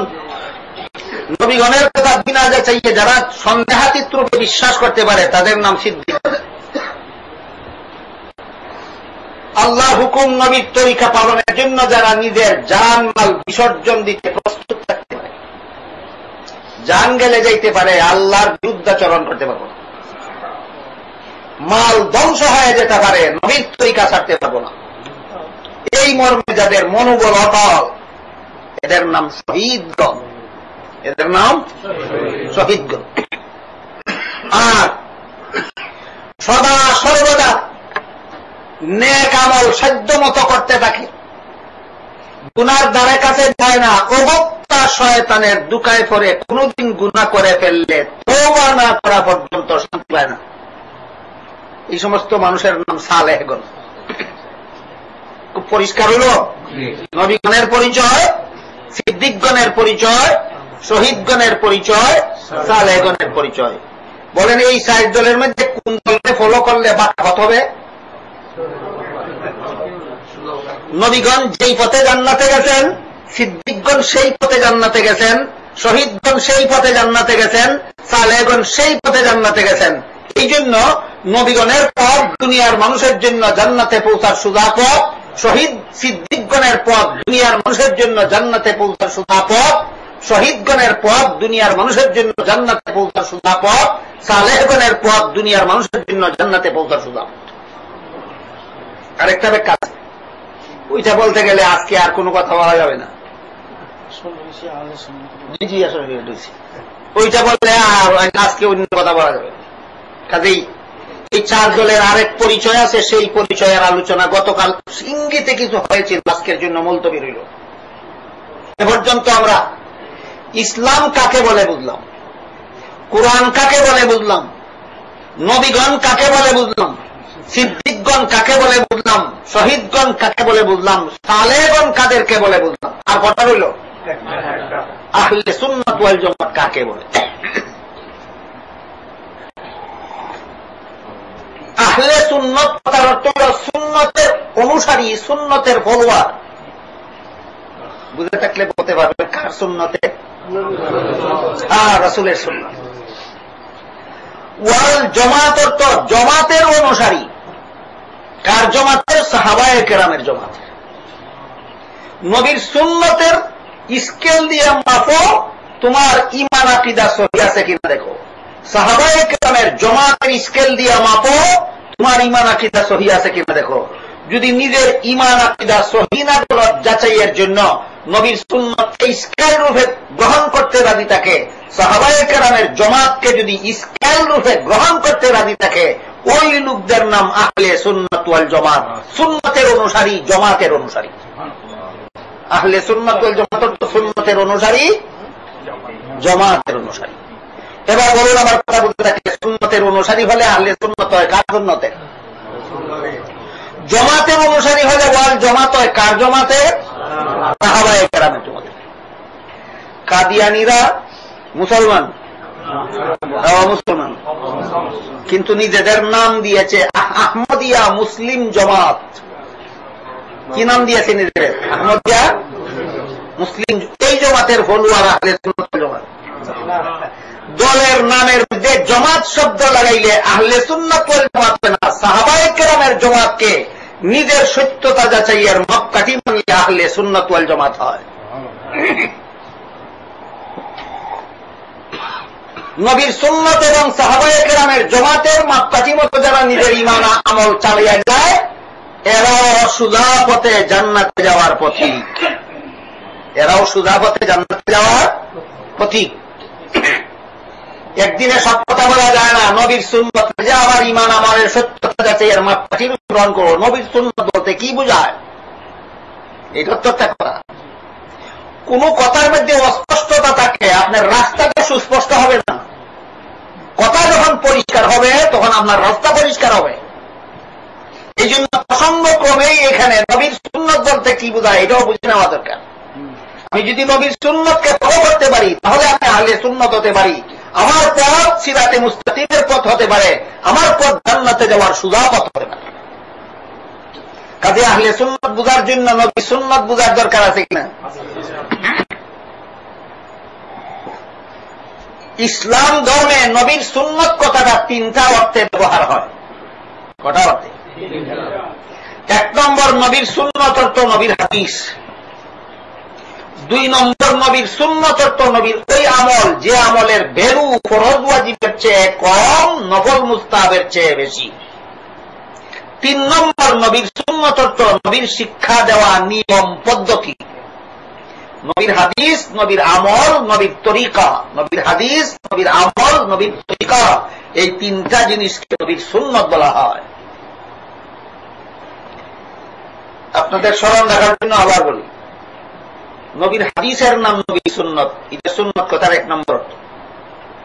নবীর আমলের নাম নবীর সুন্নত, এটা সুন্নত কথার দুই নম্বর। সিরিয়াল নম্বর সহ মানে রাখলে সামনের কথা বুঝতে সহজ হবে। নবীর সুন্নত কথার এক নম্বর অর্থ নবীর হাদিস, নবীর সুন্নত কথার দুই নম্বর অর্থ নবীর আমল, নবীর সুন্নত কথার তিন নম্বর অর্থ নবীর তরিকা। নবীর তরিকা, নবীর শিক্ষা দেওয়ার নিয়ম নীতি পদ্ধতি।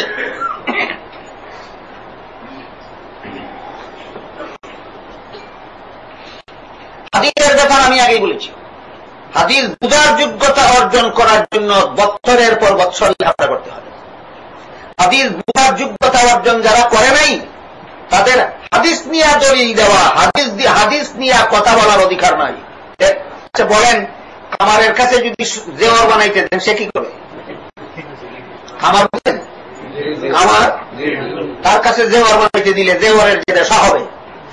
হাদিস বুঝার যোগ্যতাই যে অর্জন করলো না লেখাপড়া করে, সে হাদিস চর্চা করলে কামারে জেওয়ারের যে দশা করবে নবীর হাদিসের সেই দশা করবে। বস হাদিস সম্পর্কে আজকের মতো এটুকু আলোচনা করব। নবীর সুন্নাত কথার এক নম্বর অর্থ নবীর হাদিস, নবীর সুন্নাত কথার দুই নম্বর অর্থ নবীর আমল।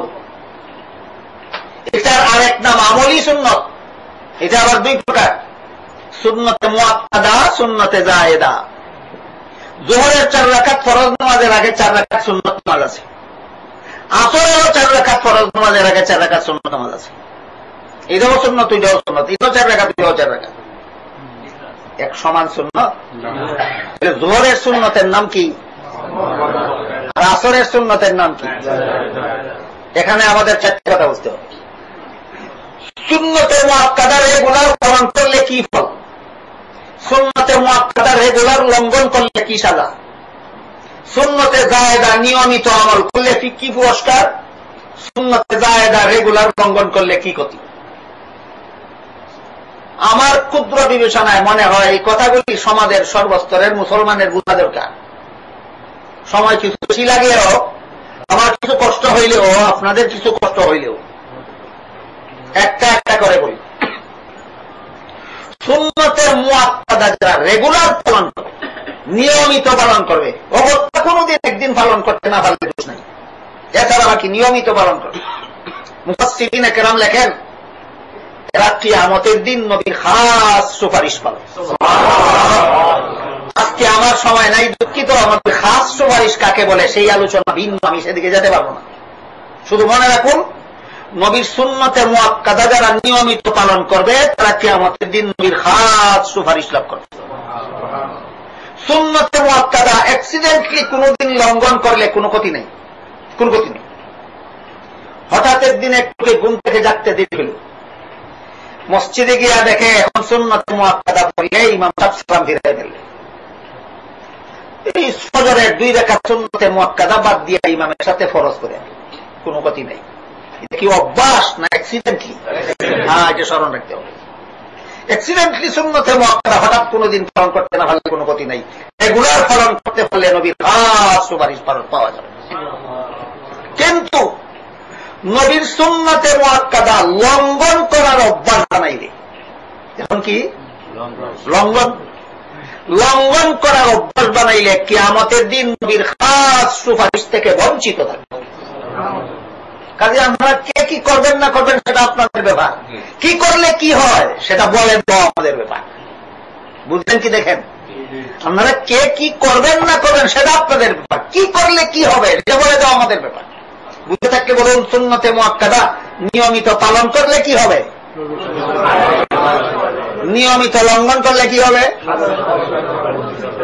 আরেকটু খুলে যদি বলেন দুঃখিত হবেন না, তাহলে আরেকটু খুলে বলবো। জোহরের 4 রাকাত ফরজ নামাজের আগে 4 রাকাত কি সুন্নত? জোহরের 4 রাকাত ফরজ নামাজের পরে 2 রাকাত কি সুন্নত? জুম্মার 2 রাকাত ফরজ নামাজের আগে 4 রাকাত কি সুন্নত? জুম্মার 2 রাকাত ফরজ নামাজের পরে 4 রাকাত কি সুন্নত? কোনদিনই বলে না। এর মানে কোনো ক্ষতি নেই, এর মানে কোনো ক্ষতি নেই না, নিজের কপালে নিজে কুড়াল মারে। একজন যদি জিদ ধরে যে আমার কপালে আমি কুড়াল মারবই, তাকে বাঁচাবে কে? জিদ ধরে যদি আমার কুড়াল আমার কপাল, তোমার কি হইল? তার জন্য আল্লাহর কাছে হেদায়েত করো, দোয়া করা ছাড়া কোনো পথ নাই। আর যদি একজন মনে করে এইটা কুড়াল কপালে মারলে প্রাণে মারা যাবো, তাইলে তারে বুঝানি যায়, আর মানিস না, যা মারার মারছ। কি বলেন? সুন্নতে মুআক্কাদা পালন করলে কি হয়, লঙ্ঘন করলে কি হয়। এবার সুন্নতে জায়েদা, 4টা কাজ ঠিক করার পরে সুন্নতে জায়েদা আর নফল মুস্তাহাব যে যত বেশি আমল করবে সে তত বড় ওলি হবে আল্লাহ। কতটা কাজ ঠিক করার পর বুঝা দরকার। আমাদের সমাজের সর্বসাধারণ মুসলমান মনে করে আল্লাহর ওলি কারে কয় আমার বুঝারও দরকার নাই, হইতেও পারবো না। বুঝারও দরকার আছে, হইতেও পারবেন। বাস্তব অবস্থা ভিন্ন রকম। মানুষের মনে করে কি ওলি কারে কয় আমার বুঝারও দরকার নাই, হইতেও পারবে না। মুফাসসিরিনে কেরাম বলেন তোমার বুঝারও দরকার আছে, হইতেও পারবা তুমি। নবী চেষ্টা করে হওয়া যায় না, ওলি যে চেষ্টা করে সেই হইতে পারে। চেষ্টা করে নবী হওয়া যায় না, চেষ্টা করেই ওলি হওয়া যায়। 2 কথা মনে রাখবেন, চেষ্টা করে নবী হওয়া যায় না, চেষ্টা করে কি হওয়া যায়, ওলি হওয়া যায়। আগে 4টা কাজ ঠিক করে 5 নম্বরে সুন্নতে যায়, তার নফল মুস্তাহাব যে যত বেশি পালন করবে সে তত বড় ওলি হবে আল্লাহ।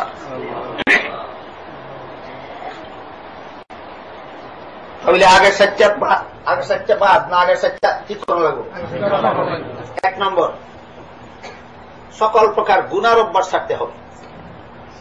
একটা গুনারও অভ্যাস যার এখনো ছাড়তে পারে না সে আল্লাহর ওলি হতে পারবে না। যত নফল বন্দেগী করো, যত তসবিহ করো, যত ওয়াজিফা করো, যত জিকির করো, যত ইবাদত করো, যত বন্দেগী করো, একটা গুনার অভ্যাস এখনো ছাড়তে পারো নাই, তুমি যাই কিছু হও না কেন আল্লাহর ওলি হতে পারো না। যে 4 কাজ ঠিক করলে পরে 5 নম্বরে নফল মুস্তাহাবের দ্বারা ওলি হওয়া যায়। 4 কাজের পয়লা নাকি গুনার কাছ থেকে বাঁচতে হবে। তসবিহ করে, বৎসরে বৎসরে ওয়াজও করে, জিকিরও করে, ওয়াজিফাও পড়ে, দোয়া পড়ে, দুরুদ পড়ে, 5 বেলা মসজিদে গিয়া জমাতের সাথে নামাজ পড়ে, সুদের কারবারও চালু আছে। বলেন কত বড় ওলি? আমরা না জানার কারণে, না বুঝার কারণে এই ধরনের লোকদেরকেও আমরা ওলি মনে করি। বা 24 ঘন্টা তারা তো তসবিহ থাকে, 24 ঘন্টা যে তার অ্যাকাউন্টে সুদি টাকা জমা হয় সেটা দেখবে কে?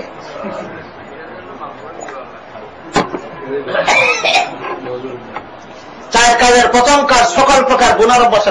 2 নম্বর, ফরজ আমল ঠিক মতে করতে হবে।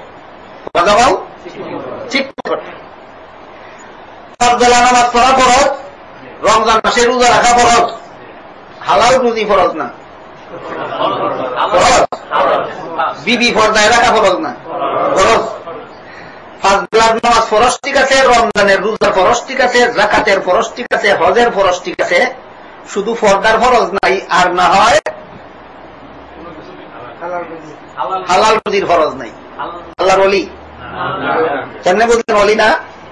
আর ফরজ ঠিক নাই, ফরজ ঠিক না হইলে আল্লাহর ওলি দিতে পারবেন। আর যাই কিছু করো। 3 নম্বর, ওয়াজিব আমল ঠিক করতে হবে। ওয়াজিব আমল ঠিক করতে হবে। বিতিরের 3 রাকাত নামাজ, ঈদের 2 রাকাত নামাজ ওয়াজিব। 2টা উদাহরণ দিলাম। আপনারা যদি বলেন দুঃখিত হবেন না, আরেকটা উদাহরণ। আমি আপনাদের কাউকে আঘাত করার জন্য নয়, নবীর সুন্নত বুঝাবার জন্য বলছি। মেহরবানি করে আগেই মাফ চাই। যদি আমার কথায় কাউ মনে দুঃখিত হন তাহলে মেহরবানি করে মাফ করে দেবেন। হানাফি মাযহাব মতো, শাফিঈ মাযহাব মতো, মালিকি মাযহাব মতো, হাম্বলি মাযহাব মতো, চারো মাযহাব মতো 1 মুষ্টি পরিমাণ লম্বা দাড়ি রাখা ওয়াজিব। 1 মুষ্টি পরিমাণ লম্বা দাড়ি রাখা। এর ভিতরে দাড়ি থাকলে আপনি বিরাট বড় হাজী সাহেব হতে পারেন, বিরাট বড় তসবিহ পড়নেওয়ালা হতে পারেন, বিরাট বড় গাজী হতে পারেন, বিরাট বড় বন্দেগী করনেওয়ালা হতে পারেন, ওলি হতে পারবেন না। আপনি ওয়াজিব ঠিক নাই। কথা বুঝে আসলো কিনা? কতটা গেল? 3টা। 4 নম্বর, সুন্নতে মুআক্কাদা রেগুলার পালন করতে হবে। সুন্নতে মুআক্কাদা, এই 4টা কাজ ঠিক করলে জাহান্নাম থেকে নাজাতের ব্যবস্থা হয়ে যায়, কিন্তু ওলি হওয়া যায় না। ভালো রকম স্মরণ রাখুন, জাহান্নাম থেকে বাঁচার ব্যবস্থা হওয়া আর ওলি হওয়া এক কথা নয়। এটা কিভাবে বোঝায়? একটা উদাহরণ দিয়ে শুনেন। আপনার 2 জন কর্মচারী আছে, লেবার, আপনার বেতনভোগী লেবার। প্রথম লেবারের বেতন 5,000 টাকা, দ্বিতীয় লেবারের বেতন 5,000 টাকা। প্রথম লেবারের ডিউটিও 5 ঘন্টা, দ্বিতীয় লেবারের ডিউটিও। প্রথম লেবার 5,000 টাকা বেতন পায়, 5 ঘন্টা ডিউটি করে। দ্বিতীয় লেবার বেতন পায় 5,000, ডিউটি করে 7 ঘন্টা। প্রথম লেবারকে শুধু বেতন দেবে না পুরস্কার? শুধু বেতন। দ্বিতীয় লেবারকে বেতন দিবে, পুরস্কারও না, বরং বলবে সে আমার আপনজন। ঠিক তেমনি ভাবে গুনাহ ছেড়ে দেওয়া বান্দার ডিউটি, ফরজ আমল করা বান্দার ডিউটি, ওয়াজিব আমল করা বান্দার ডিউটি, সুন্নতে মুআক্কাদা আমল করা বান্দার ডিউটি। ডিউটি করছো, বেতন ভাইবা জান্নাত। নফল বন্দেগী তোমার ডিউটি নয়, সুন্নতে জায়েদা তোমার ডিউটি নয়, মুস্তাহাব তোমার ডিউটি নয়, এগুলি অবাধ ডিউটি। আমি আর কোন ভাষা হয় না তারাশ করে কি বল। গুনাহ ছেড়ে দেওয়ার নাম ডিউটি, ফরজ আমল করার নাম ডিউটি, ওয়াজিব আমল করার নাম ডিউটি, সুন্নতে মুআক্কাদা আমল করার নাম ডিউটি। সুন্নতে জায়েদা ডিউটি নয়, অবাধ ডিউটি। নফলের নাম ডিউটি নয়, অবাধ ডিউটি। মুস্তাহাবের নাম ডিউটি নয়, অবাধ ডিউটি। যেই বান্দা ডিউটি ঠিক করার পরে অবাধ ডিউটি করে, আল্লাহ পাক রব্বুল আলামিন তাকে ওলি বানানোর পুরস্কার দান করে। জাহান্নাম থেকে বাঁচতে পারলে আর ওলি হওয়ার দরকার কি? আরেক প্রশ্ন নাকি বলেন?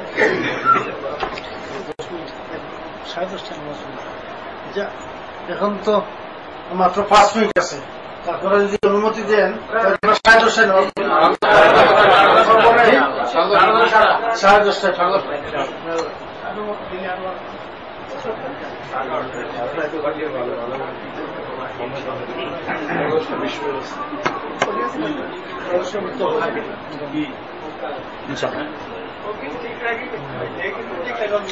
আল্লাহ পাক রব্বুল আলামিন যাদেরকে মাফ করে দিবেন, জান্নাতে পৌঁছে দিবেন। এদের জান্নাতে ঢুকবার আগ পর্যন্ত অনেক বিপদ আপদ আছে। কি বলেন? দুনিয়ার বিপদ আছে, মরণের কষ্ট আছে, কবরের আনন্দ আছে, তাকে ফুকে যে ডিউটি ভালো ডিস্টার্ব হয়েছে। সাইড কাজের নাম ডিউটি, আমাদের কি ডিস্টার্ব? ডিস্টার্ব হইলে পানিশমেন্ট আছে, বুঝতে পারেন? ডিস্টার্ব হইলে কি আছে? হয়তো দুনিয়ার জীবনে পানিশমেন্ট দেওয়া হবে তোমাকে, না হয় মরণের সময় পানিশমেন্ট, নাইলে কবরে পানিশমেন্ট, নাইলে হাসরের মাঠে পানিশমেন্ট, না হয় পুল সিরাত পার হওয়ার সময় পানিশমেন্ট। ডিউটি পালনকারী যারা ওলি হইয়া গেল, ওলি শব্দের এখন তো বন্ধু, যারা আল্লাহর বন্ধু হইয়া গেল, এদের কোনো পানিশমেন্ট নেই। এখন বলেন ডিউটি আর ওভার ডিউটি কি ডিফারেন্স আছে? ঠিক তেমনি ভাবে সার্কাস করেওয়ালা বন্দা আর আল্লাহর ওলি বন্দা আকাশ পাতাল ব্যবধান আছে। আজকের মতো এই সুন্নত, এই 2 নম্বর সুন্নতের আলোচনা এই পর্যন্ত হইল। নবীর সুন্নত কথার 1 নম্বর অর্থ নবীর হাদিস, নবীর সুন্নত কথার 2 নম্বর অর্থ নবীর আমল। এটা 2 প্রকার, মুআক্কাদা জায়েদা। মুআক্কাদায় কি হয়? জায়েদা। মুআক্কাদা পালন করলে কি হয়? লঙ্ঘন করলে কি হয়? জায়েদা পালন করলে কি হয়? না পালন করলে কি হয়? পরিষ্কার হইল? সুন্নত কথার 3 নম্বর অর্থ নবীর তরিকা। সুন্নত কথার 3 নম্বর অর্থ নবীর তরিকা। এই 3 নম্বর অর্থ যে নবীর তরিকা, এটা যেখানেই লঙ্ঘন করবে সেখানেই বেদাত।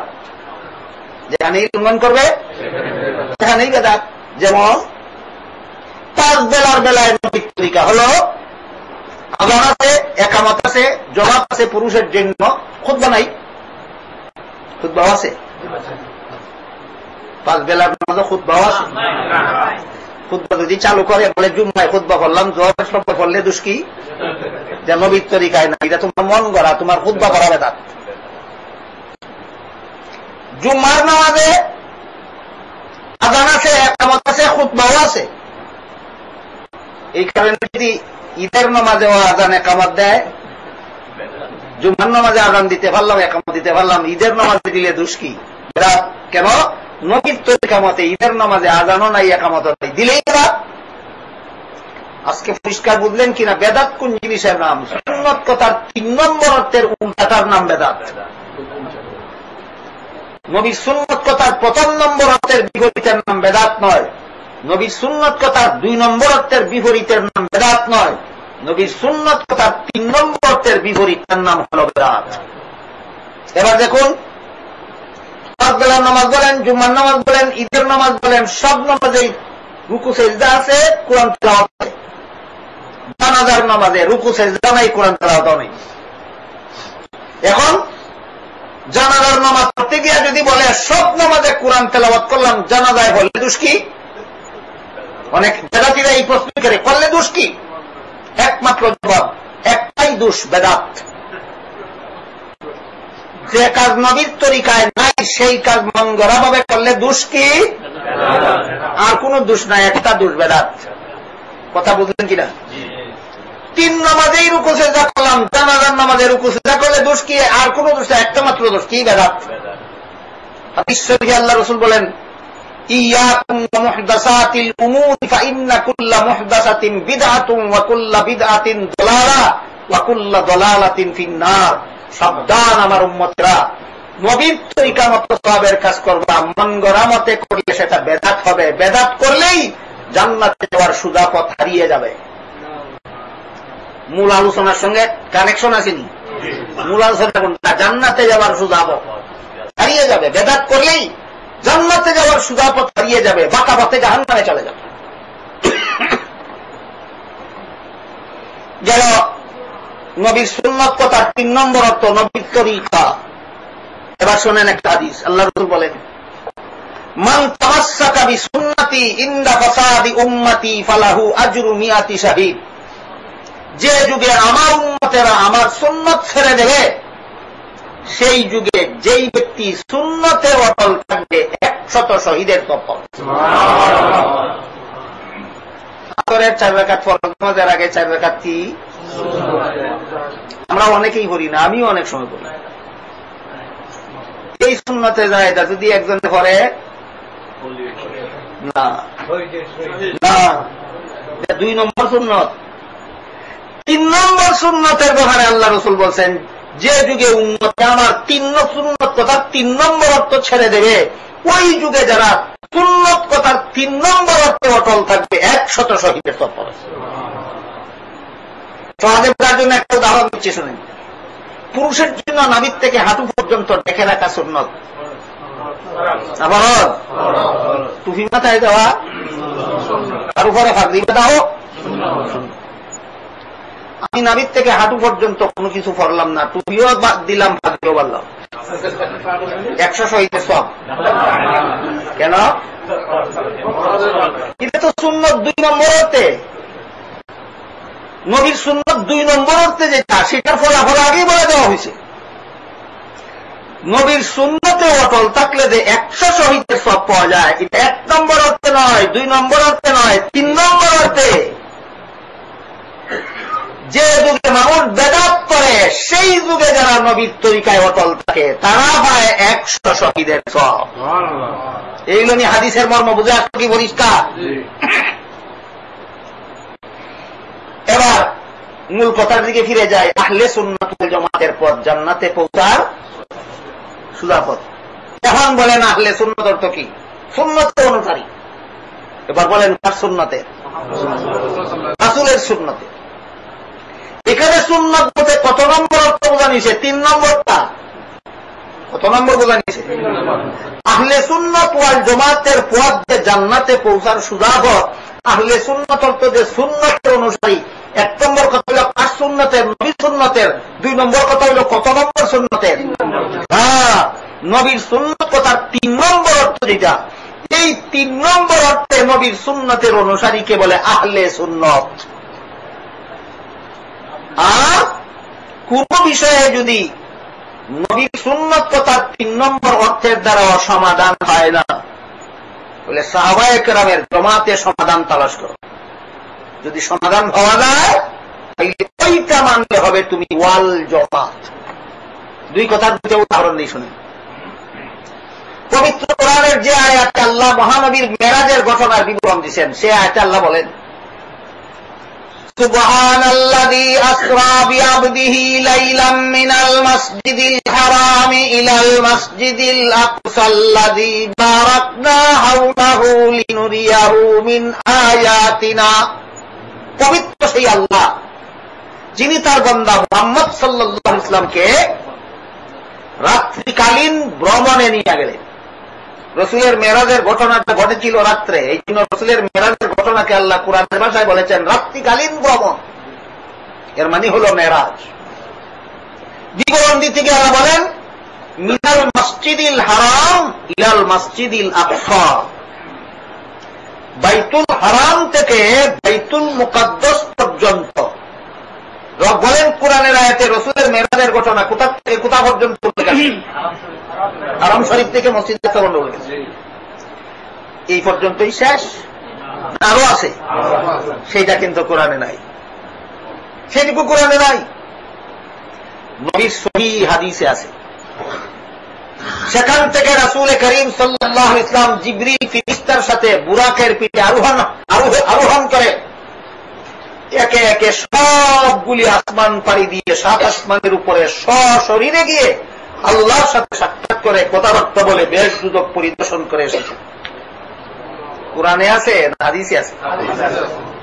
ইসলামের কোন কথা বিশ্বাস করার জন্য কোন হাদিসের দরকার এখন কি মনে আছে কিনা? এখন লাগবে সহিহ হাদিস। সশরীরে নবী 7 আসমানের উপরে গেছিলেন, প্রমাণ করতে হবে সহিহ হাদিস দ্বারা, অন্য হাদিস দিয়া প্রমাণ হবে না। এইটা হইল নবীর তরিকা।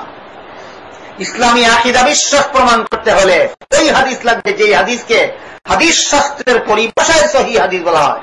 হ্যাঁ, সহিহ হাদিসে উল্লেখ আছে আল্লাহ রাসূল সশরীরে নাকি ওই দিকেও গেছিলেন। তাহলে 7 আসমানের উপরে মহানবীর সশরীরী মেরাজের ঘটনা আমরা কোরআনে পাইয়া বিশ্বাস করলাম না নবীর সুন্নায় পাইয়া বিশ্বাস করলাম? এখানে সুন্নাহ মানে সহিহ হাদিস। নবী সহিহ হাদিসে আছে, এই জন্য বিশ্বাস করলাম। এই জন্য আমি আহলে সুন্নত। আহলে সুন্নত জমাত বাকি রয়েছে। এতক্ষণে কি জমাতের দ্বারা হয়েছি? 27 মানের উপরে সশরীর যাওয়ার ঘটনা কি জমাতের দ্বারা হয়েছি না সুন্নার দ্বারা হয়েছি? সুন্নার দ্বারা যা প্রমাণিত হয় তা বিশ্বাস করলে আহলে সুন্নত। এরপরে দেখুন, আগে বলেছি রাসূলের ইন্তেকালের পর প্রথম খলিফা কে হবেন এটা কুরআনেও নাই, সুন্নায়ও নাই। সাহাবায়ে কেরামের জামাতের সিদ্ধান্ত আমরা মেনে নিয়েছি। এখন হইলাম ওয়াল জামাত, এখন হইলাম ওয়াল জামাত। এই আহলে সুন্নাত ওয়াল জামাত নবীর সুন্নতের দ্বারা প্রমাণিত কথা মানে, সাহাবায়ে কেরামের জামাতের দ্বারা প্রমাণিত কথা মানে, এবং মুসলমানের নাম আহলে সুন্নাত ওয়াল জামাত। এদের ফলো করলে সুদা পথে জান্নাতে যাবে।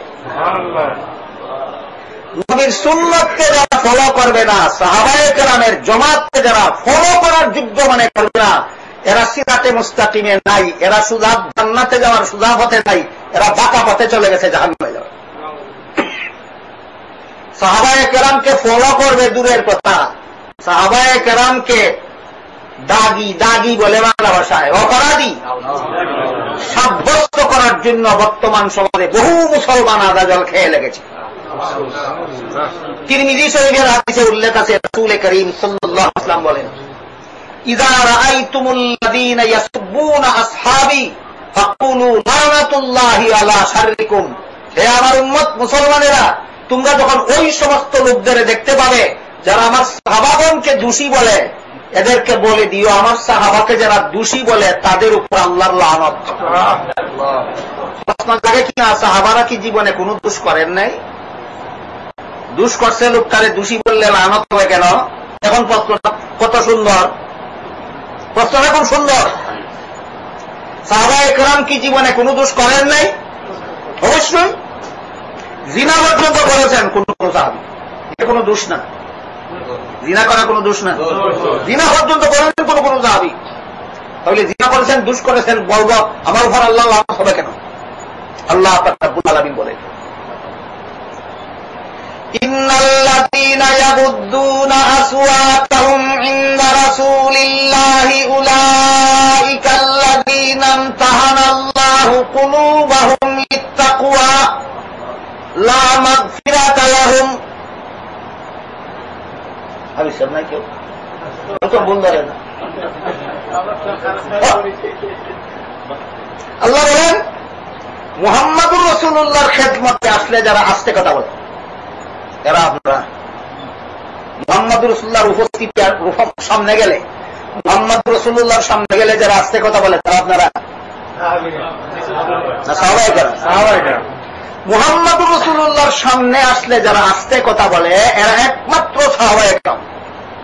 কোন তাবিঈন মুহাম্মাদুর রাসূলুল্লাহর সামনে যাওয়ার সৌভাগ্যই জীবনে লাভ করেন, একমাত্র সাহাবায়ে কেরাম।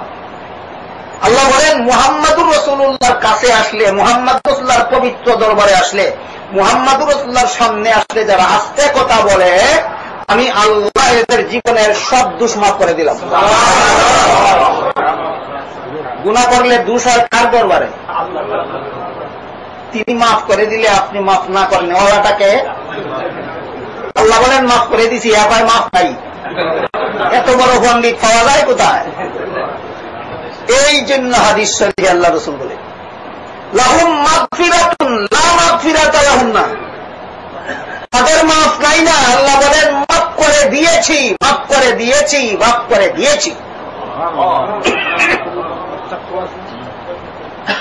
অনেক লোক এটা বলার সময় নাই। আল্লাহ বলেন, আমার নবীর সাহাবাগণের অন্তরকে আমি তাকওয়ার ব্যাপারে পরীক্ষা করছি। পরীক্ষা করে পাইছি অতীত জীবনে যত ভুল ত্রুটি গুনাহগাতা করেছিলেন, এমনভাবে লজ্জিত হয়েছেন, নিজে জিনা করার পরে নিজে প্রাণদণ্ডের শাস্তি মাথা পেতে গ্রহণ করেছিলেন। একজন সাহাবী জিনা করলেন, রসুলের সামনে গিয়ে বলেন, রসুল আমি তো জিনা করছি, আমি তো গুনাহ করে ফেলেছি, আমি তো জাহান্নামের শাস্তির যোগ্য হয়ে গেছি, রসুল কি করলে আমি মাফ পাইতে পারি? রাসূল বলেন, তুমি মনে হয় জিনা করছো না, একটু হয়তো অন্য কিছু ফিরাই নিছেন। ওই দিক দিয়ে আমার নাও আমি জিনাই করছি, আমাকে পবিত্র করে ব্যবস্থা করুন। রসুল আবার বলেন তুমি মনে হয় জিনা করছো না, অন্য কিছু করছো। আবার চেহারা ফিরে নিয়েছেন, আবার অধিকারে বলেন নজর আমি জিনাই করছি, আমাকে পবিত্র করুন। তার জানা ছিল জিনাকারকে পবিত্র করার ব্যবস্থা প্রাণদণ্ড, জানা ছিল। রাসূল করিম সাল্লাল্লাহু আলাইহি ওয়াসাল্লাম 4 বার অস্বীকার করলেন, 4 বারও তিনি স্বীকার করলেন আমি জিনাই করছি, আমাকে পবিত্র করুন। রাসূল অর্ডার দিলেন তাকে প্রাণদণ্ড দাও। প্রাণদণ্ড দিতে গিয়া তার শরীর থেকে ফিনকি দিয়া রক্ত বাহির হইয়া, যে প্রাণদণ্ড দেওয়ার জন্য যাদেরকে দায়িত্ব দিলেন তাদের একজনের কাপড়ে পড়ল। আর কাপড়ে পড়ার পরে তিনি তার একটু গালি দিলেন, তুমি বদবক্ত, তুমি হতভাগ্য, তোমার রক্তে আমার কাপড় পড়ল। আল্লাহর রাসূলের চক্ষু লাল হয়ে গেল। রাসূল সাবধান, আমার সাহাবীকে বদবক্ত বলো না। যে পরিমাণ তওবা করেছে আল্লাহর দরবারে, এই পরিমাণ তো একজনের তওবার দ্বারা যদি অন্য পাপীর গুনাহের কোন বিধান আল্লাহ থাকত, এই আমার একটা সাহাবীর তওবার কারণে সমস্ত আরব জাহানের পাপী কুলকে আল্লাহ মাফ করেছে। সাহাবীরা দুষ করেছিলেন কিনা কি পর্যন্ত শেষ। অর্ধেকটা যে বলে আর বাকি অর্ধেকটা বলে না, সে কেমন সাচ্চা মুসলমান। সাহাবায়ে কেরাম দুষ করেছিলেন এটা বলে, এরপরে কিভাবে দুষ থেকে মুক্ত হয়েছিলেন সেটা বলে না। এই জন্য মুফাসসিরিনে কেরাম দেখেন সাহাবী জিনা করেছিলেন এটা বলার পরে তওবা করেছেন, আল্লাহ মাফ করে দিয়েছেন। ওইটা যারা বলে না এর জন্য জিনা করেছেন বলা হারাম। কথা পরিষ্কার হয়েছে না? পরিষ্কার হয়েছে না? সাহাবী জিনা করেছেন এই পর্যন্ত বিয়ার করে না, হারাম। ভাবালু কি বলে এইভাবে তওবা করেছেন যে কারণে আল্লাহ মাফ করে দিয়েছেন, ওই পর্যন্ত বললে হালাল। ওই পর্যন্ত না বলে অর্ধেকটা বলা, দোষ করেছিলেন বলে, আর কিভাবে তওবা করেছিলেন আল্লাহ কেমন ভাবে মাফ করেছিলেন ওইটা বলেন না, এই কুচক্রী। এই জন্য তিরমিজি শরীফের হাদিসে আল্লাহ রাসূল বলেন, ইযা রাআইতুমুল্লাযীনা ইয়াসুব্বুনা আসহাবী ফাকুলু লানাতুল্লাহি আলা শাররিকুম। হে আমার উম্মত মুসলমানেরা, তোমরা যখন ওই সমস্ত লোকদের দেখতে পাবে যারা আমার সাহাবাগণের সমালোচনা করে, বলে দিও আমার সাহাবাগণের সমালোচনা যারা করে তাদের উপর আল্লাহর লানত। তারা বলেন সাহাবাগণ সমালোচনার জন্য না ফলো করার জন্য? সাহাবায়ে কেরামের জমাতকে ফলো করলে আহলে সুন্নাতের জমাত হয়, সমালোচনা করলে নয়। এবার আসুন কথা ফিনিশিং নেই। আল্লাহ পাক রব্বুল আলামিন 30 পারা কোরআন শিখতে বলেছেন সিরাতে মুস্তাকিম, সূরাতুল ফাতিহা বলেছেন। সিরাতে মুস্তাকিমের অর্থ হইল সুজাফত, ব্যাখ্যা হইল 7টা। 1 নম্বর ব্যাখ্যা ইসলামের পথ, 2 নম্বর ব্যাখ্যা কোরআনের পথ, 3 নম্বর ব্যাখ্যা নবীগণের পথ, 4 নম্বর ব্যাখ্যা সিদ্দিকগণের পথ, 5 নম্বর ব্যাখ্যা শহীদগণের পথ, 6 নম্বর ব্যাখ্যা সালেহগণের পথ, 7 নম্বর ব্যাখ্যা আহলে সুন্নাতুল জামাতের পথ। আহলে সুন্নাতুল জামাত কাকে বলে?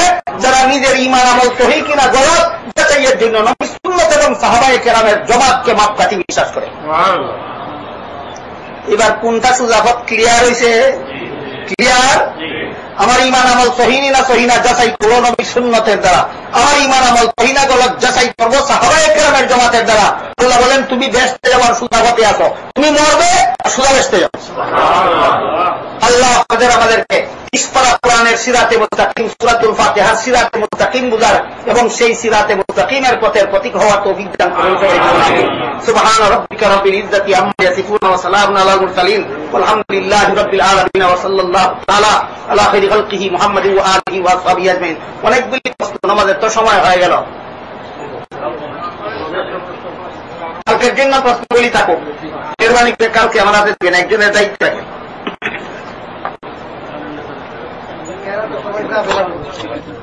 সময়